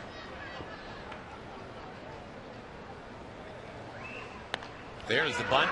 Vargas kicks it, flips it, and got him. Sacrifice, though, just what you wanted. Get that man to third with 1 out. Well, give it a shot, because if he hit that ball a little bit more toward first base and gets it by Vargas, he's got a base hit. That's what he was trying to do. If Vargas doesn't fall off the mound toward third base like some other pitchers, if that was, for instance, Brian Tallett from Toronto, that probably would have been a base hit. He tends to fall off toward third base, have a hard time getting back for a ball like that. Vargas would also have huge mutton chop sideburns if that was the case. And capri pants to go along with it. With the infield in. Ball 1 to Andrews.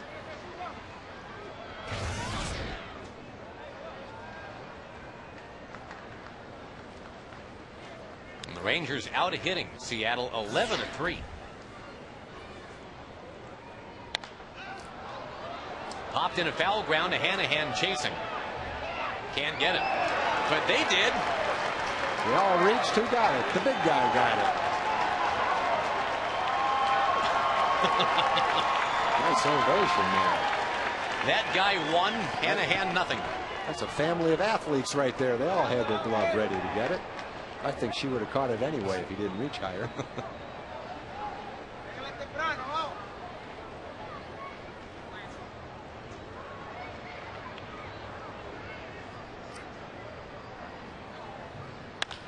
Andrews slugs it into left. Deep enough, you figure. It is a sac fly RBI for Elvis Andrews. Nice, 3 good at bats by late additions to the ball club. Vermont with a double. Good job by Bourbon. You see the importance of moving the man to third base with less than 2 outs. All Elvis has to do is hit an average fly ball, which he did to left field, and he picks up a run. Good job right there.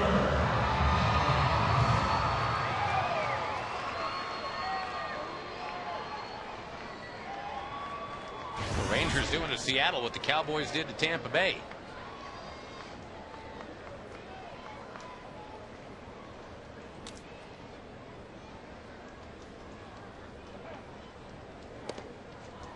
Six different Rangers have 1 run batted in today in a 6-1 game. They like it when you Spread out. Spread the wealth. Yep. Team effort.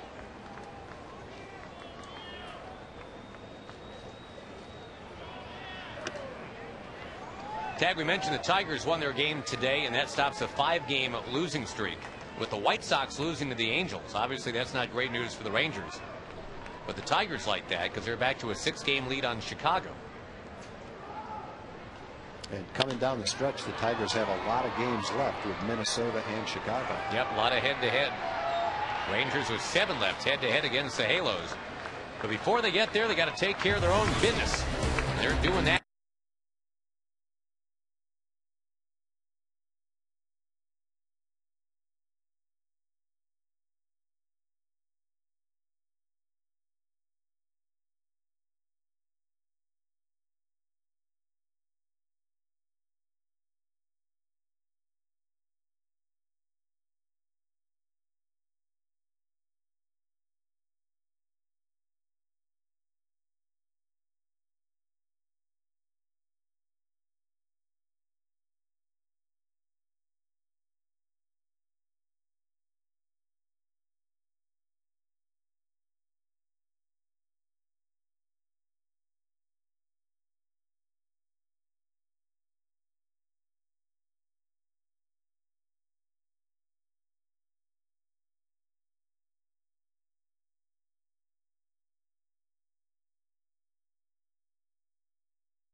Southwest Airlines. Go to southwest.com, grab your bag, it's on. And buy the Ford F-150. It's not just a pickup truck, it's a Ford F-150.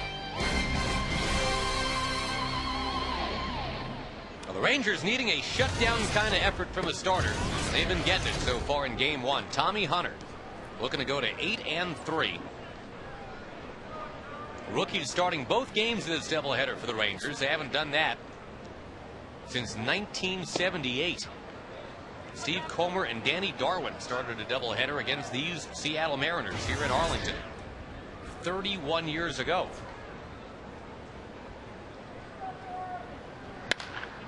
Pass him out. There is a base hit for Beltre.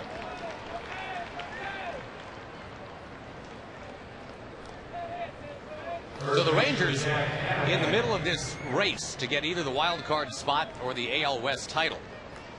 They're looking at a lot of young players to do some heavy lifting, and I think that's probably appropriate, Tag, as we talk about who the starting pitchers are here in this big doubleheader.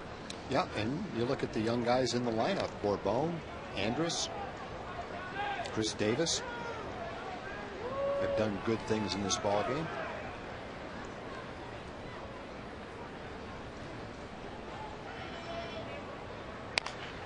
I think we all knew, if we started talking about the whole these kids can play kind of element, that would be true eventually, but it's now becoming very apparent that these kids can play right now and when it matters most. No question about the talent, the upside of a lot of these guys, but I think pretty much everybody in the Ranger fandom figured, well, you know, these guys are kind of 2010, 2011 ETAs. As it's turned out, they are right in the mix right now in a playoff chase.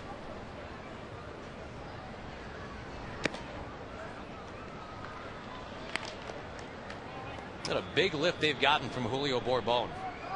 Had a 4 stolen base game very quickly into his big league career. And he was surprised lately with some pop. He's got 4 home runs in the last week.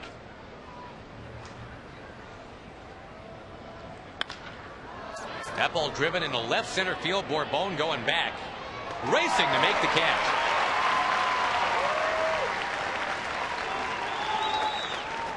Bourbon and Gary Pettis, the Rangers outfield coach, spending a lot of time together. Bourbon, a very willing pupil. Yeah, and that's something that is good for Julio, because with his speed, he should be a fine outfielder. You want speed in this ballpark because of how big it is, especially in left field and center field. And so you hate to see Julio relegated as a DH. I think if he puts the work in, which he will, he'll end up being a solid defensive player, and the speed will really be an asset out there.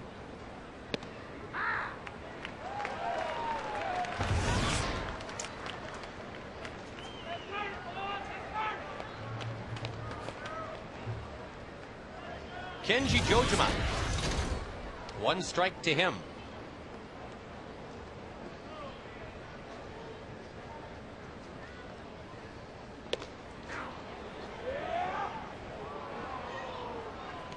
Some other scores we didn't get to from earlier today. The Yankees all over the Orioles, 13-3. 5 runs batted in for Matsui. And win number 17 for CC Sabathia, meaning Scott Feldman is now second in the AL in wins.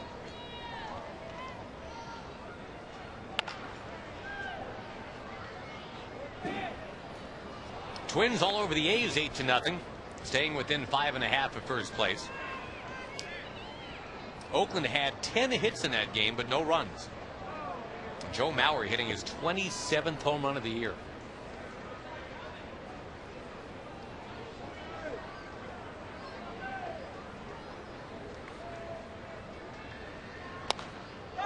Pokes it up in the air, and yet again, Hunter has been making the Mariners do a lot of that in this game. And many of them have been on his curveball, which that was the curveball. JoJo hardly ever strikes out. He's going to make contact, but it was tough to do anything with that pitch. It was a really good curveball, down,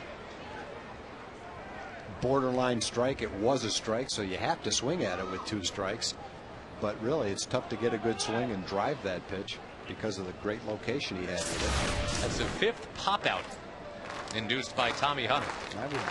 I would guess that maybe 4 of them have been on his curveball, not all 5 of them.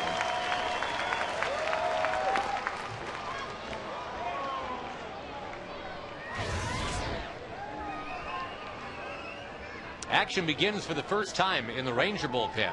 And Tommy's still a very reasonable pitch count, not even 80 yet.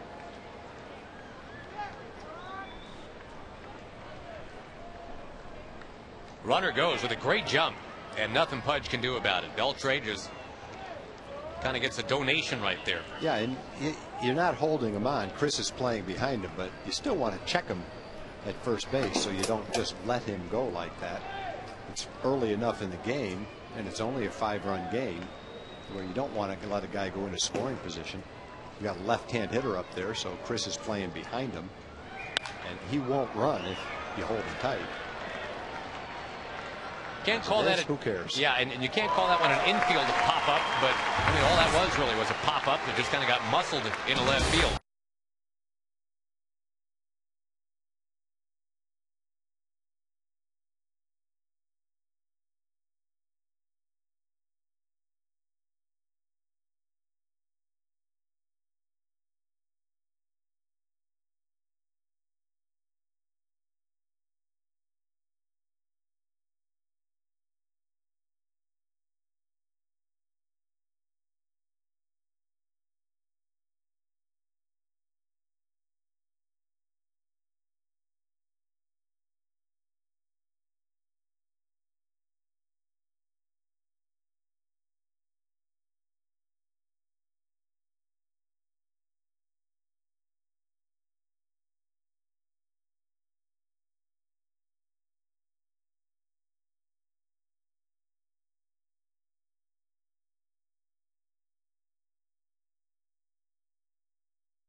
AT the nation's fastest 3G network. AT is your world delivered.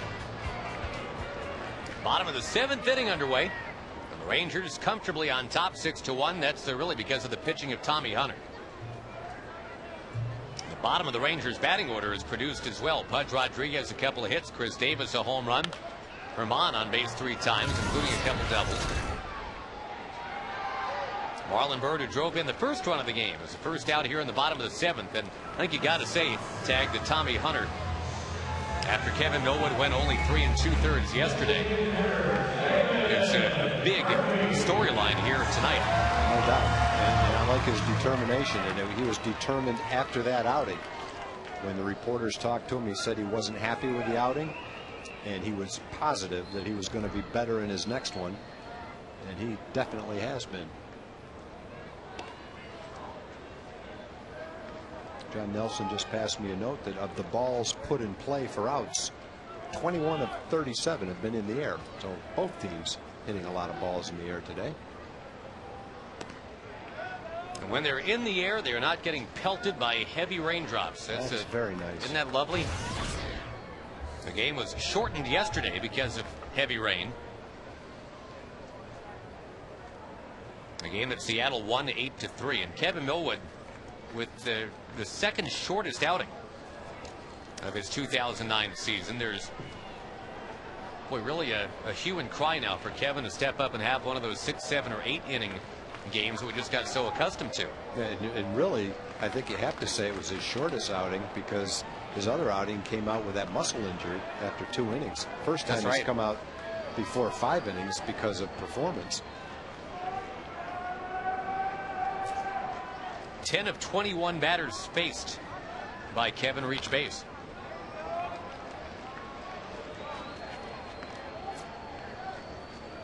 But that tide has been stemmed by young Tommy Hunter in this one. Again, game 2 to follow. Derek Holland against Felix Hernandez.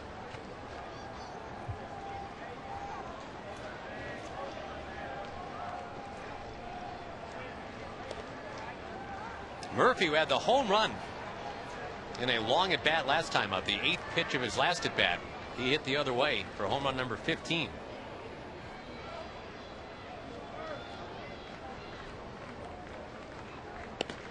This time he is down on strikes. Nelly Cruz comes up next. First we go to Jim Knox. All right, Josh, what a day it's been for David Seisler. He turned 70 years young today. He's here with his 8 grandkids because his wife rented a limo, brought all the family here. It's his 70th birthday. And what a day so far, huh? Oh, a great day. And it's even better. You're the progressive fan of the game, longtime Ranger fan. You get a tote bag, a hat, a jersey, everything. Congratulations. That makes it much better. Thank you very much. Watches all the time. All right, appreciate it. Thank you very Congratulations, David. Thank you for coming out. Appreciate it. Josh? Hi, Jim. There's a family that's glad we played a baseball game today. Boy, no kidding. And again, it was a 4.5-hour wait through the raindrops before we got this one going. What a nice idea for a birthday.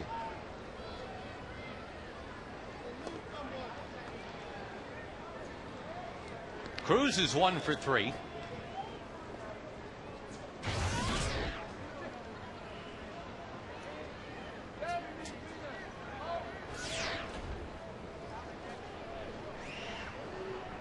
Rangers out hitting Seattle 11-4. Now you saw Neftali Feliz up in the bullpen earlier for the Rangers. I guess you got to wonder, did the Rangers turn it over to anybody or just stay with Tommy Hunter for the 8th? I'd say with his pitch count what it is right now, you just don't even worry about the 8th inning. Tommy's cruising right now. Have someone ready in case, but for the time being, he's at 81 pitches, no problem. Only threw 69 pitches in his last start.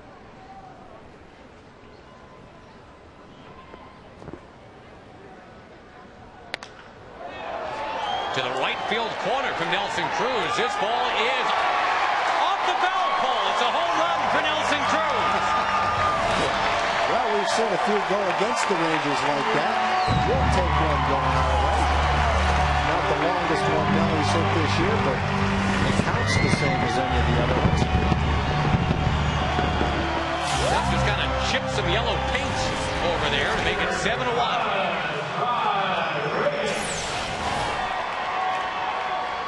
We've seen Murphy to the opposite field. Now we've seen Nelly Cruz to the opposite field. Ambit Electricity presenting that pitch tracker. Yep, got the corner of the net. And now 7 different Rangers have 1 run batted in.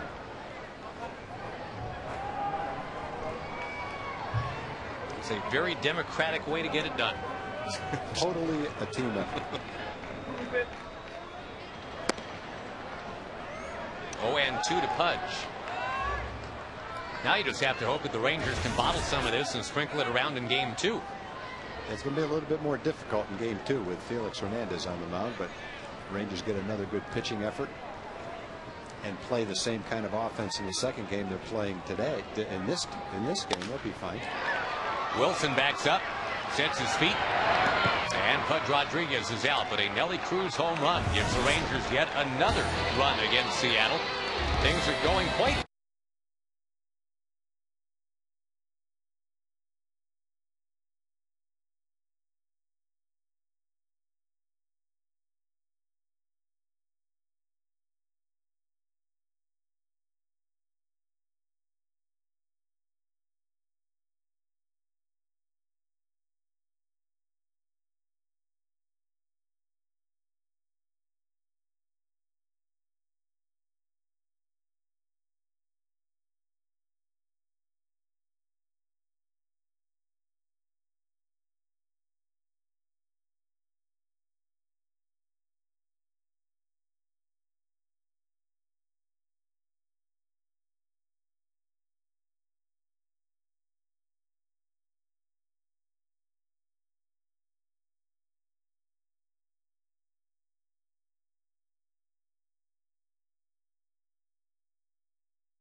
There's a couple of them. There's a third one.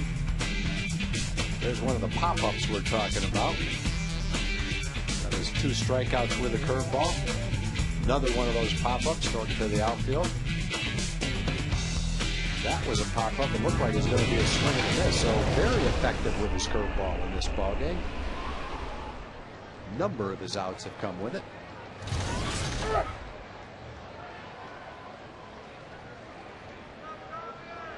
That is some kind of effort right there. So Seattle team that just got done with an 8-run uprising last night.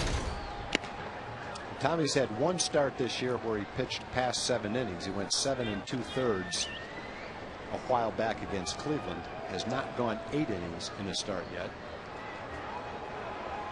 And he'll get a chance to do it today.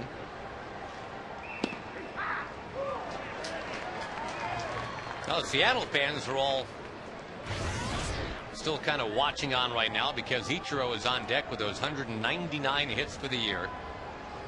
Trying to become the first player ever with 9 straight 200 hit seasons.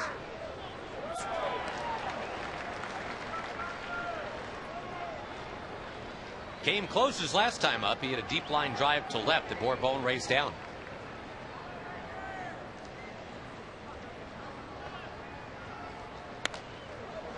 That ball blooped into the crowd. Again, game 2 is set for about a half an hour after this one is done. We'll be right here again on Fox Sports Southwest. Holland against Hernandez.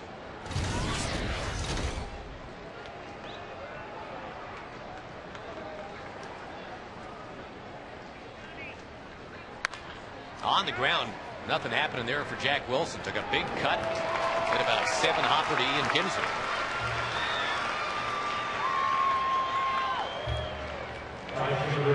Now, after Wilson disposed of, it'll be Ichiro coming up. The pitch tracker brought to you by Amica. It's not just how you're covered, it's how you're treated.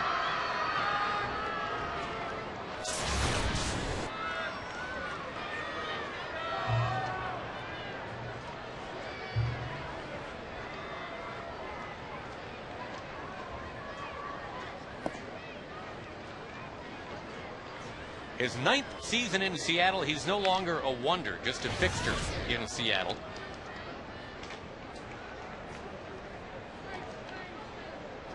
More than 3,000 hits if you combine his big league numbers and Japanese league numbers. Well, this would be appropriate if number 200 is of the infield variety, but it's not because of Elvis Andrus. Chris Davis got about halfway to the dugout and hopped up and came back. Elvis said, "Where are you going, Chris?" That'll cost you. Ka-ching, right? That's Take a report. That's $1. Had a nice play. The fans cheered. Felt like it could have been the last out.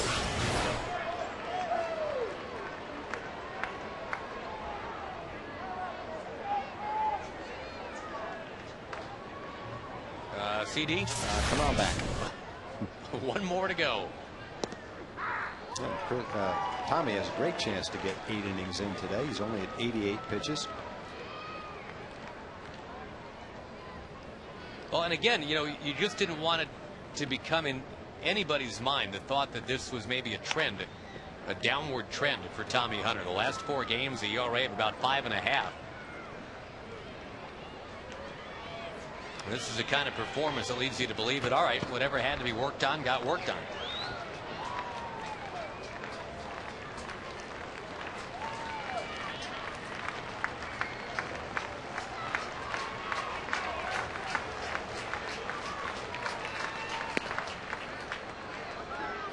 These are all big games for the Rangers the rest of the way, and Tommy has picked up that nickname, Big Game Hunter. The young man you want on the mound. He's 23 years old.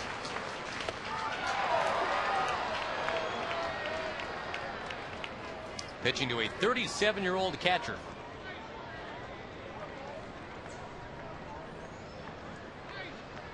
A guy who has caught more games than anybody else in the history of the major leagues. Our Geico quote comes from Ron Washington about Pudge. That's a great point, too. You know, I mean, they still like Teagarden quite a bit. They still like Saltalamacchia quite a bit. No offense to either. No, definitely not. But, you know, the reality is, how could a young catcher look like Pudge? Pudge is one of the greatest ones that ever lived. So it's a great opportunity for the young catchers to get a good look at what a Hall of Famer looks like. That's what out number 3 looks like. Marlon Byrd takes care of Gutierrez, and Tommy Hunter. Big game indeed. 7-1 Rangers.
By Amica Insurance. It's not just how you're covered, it's how you're treated.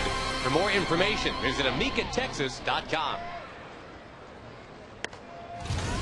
Underway in the bottom of the 8th. First of a doubleheader, and it's all Rangers against Seattle 7-1. The Angels have won. Boston has won twice. Davis, who's already homered once, will send one up in the air towards left. First out is right now.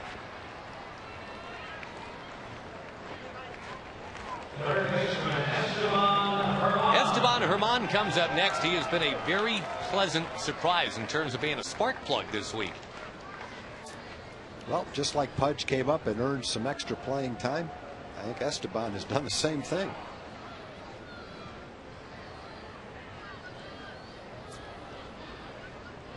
Whoever the Rangers have plugged in at third base in Michael Young's absence, job well done. And the Rangers still have a job to do as they currently trail the Red Sox by 4 suddenly in the wild card. A win here in game 1 of the double dip would call it 3.5 again.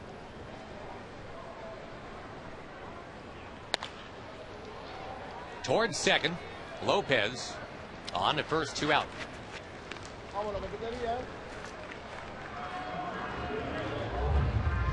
All right, so last inning, Tag, we were talking about the intrigue of whether or not Tommy Hunter goes to the mound to pitch the 8th. I'm going to throw it out there again. Is there intrigue as to whether or not he goes out there to pitch the 9th?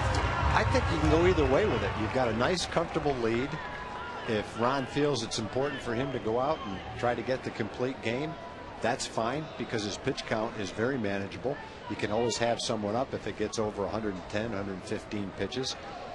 The other side of it is you've got a lot of guys down in the bullpen who could use an inning with a 6-run lead. You feel comfortable in that regard. I think pretty much you can go either way you want. Hunter does not have a complete game in the big leagues yet. My guess is that Tommy, if they ask him, says, hey, I want the ball. I want the complete game. I feel great. Be a pretty good day for Tommy Hunter. His beloved Indianapolis Colts with a win today. And Tommy himself with a 7-1 lead here.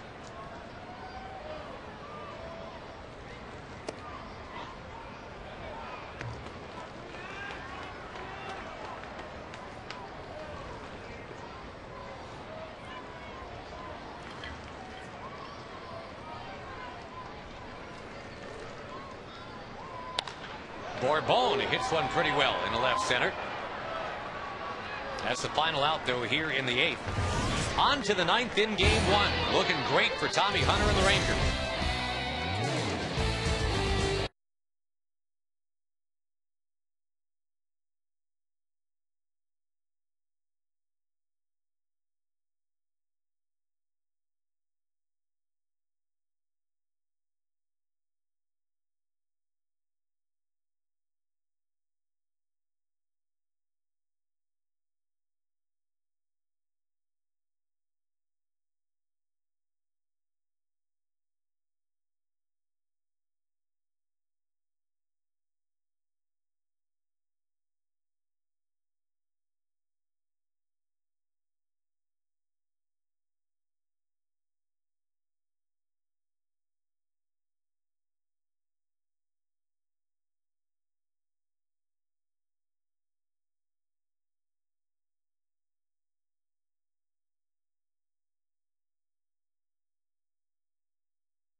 by Jose Lopez, and it skids right by Julio Bourbon, opening things up in the ninth. Should be a hit and an error. One pitch into the ninth inning.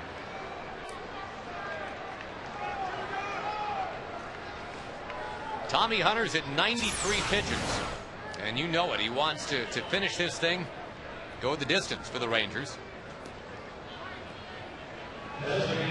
See why that occurred. Julio just lifted his glove up, anticipated a higher hop than what he got.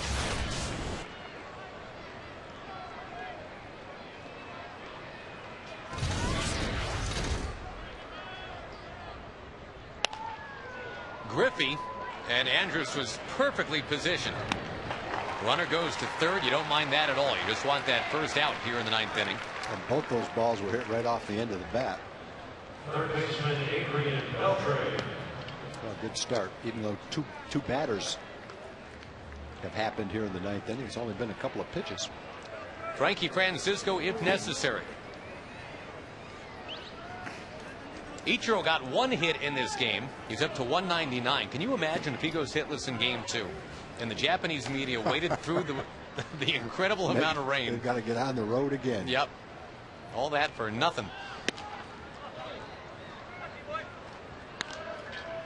Although they did get to hang out in the press box for probably a total of 17 hours this weekend.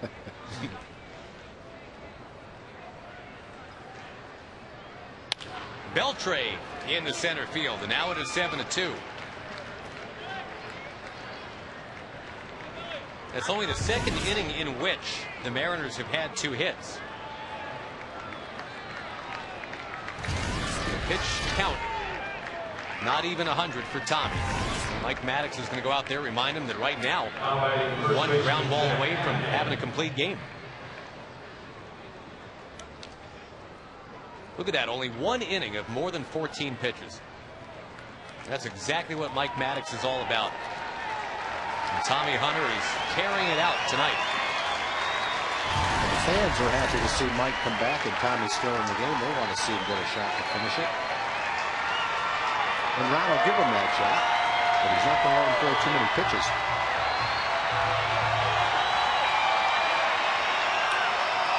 It was against Seattle that Derek Holland was on the mound. Remember that game where he had 116 pitches? Everybody wanted him to finish the game. And this is not a case of a young pitcher just dominating the other team by throwing the ball by him. This is a case of a 23-year-old pitcher pitching like a 33-year-old pitcher. He is pitching today, mixing up his fastball, his changeup, a good curveball, pitching way beyond the years of a 23-year-old with his experience or lack of experience. Well, and this is not to criticize Kevin Millwood, but exactly what the Rangers hoped to get out of Millwood yesterday. They're getting tonight out of Hunter instead. Hanahan is down on strikes. That's some kind of curveball right there. That's as good as any curveball he's thrown tonight.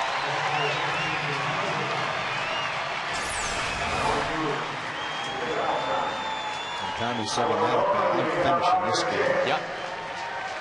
Well, he's got that bulldog look to him. He's got absolutely that bulldog mentality as well.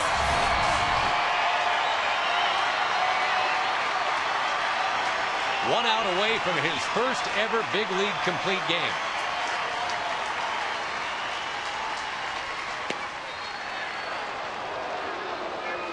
They will give the Rangers 7 for the season.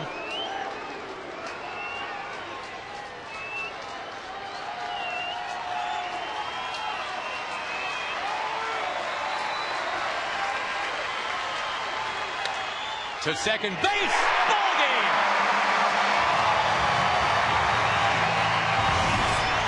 Big game, Tommy Hunter. 4.5 hours of a delay and about 2:15 to actually play it. The Rangers beat back Seattle 7-2. We'll play it 55.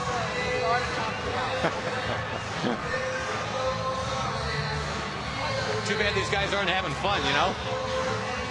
With Boston winning twice and the Angels winning once, the Rangers do what they need to do, and now they'll look to do it again. Game 2 in about a half an hour.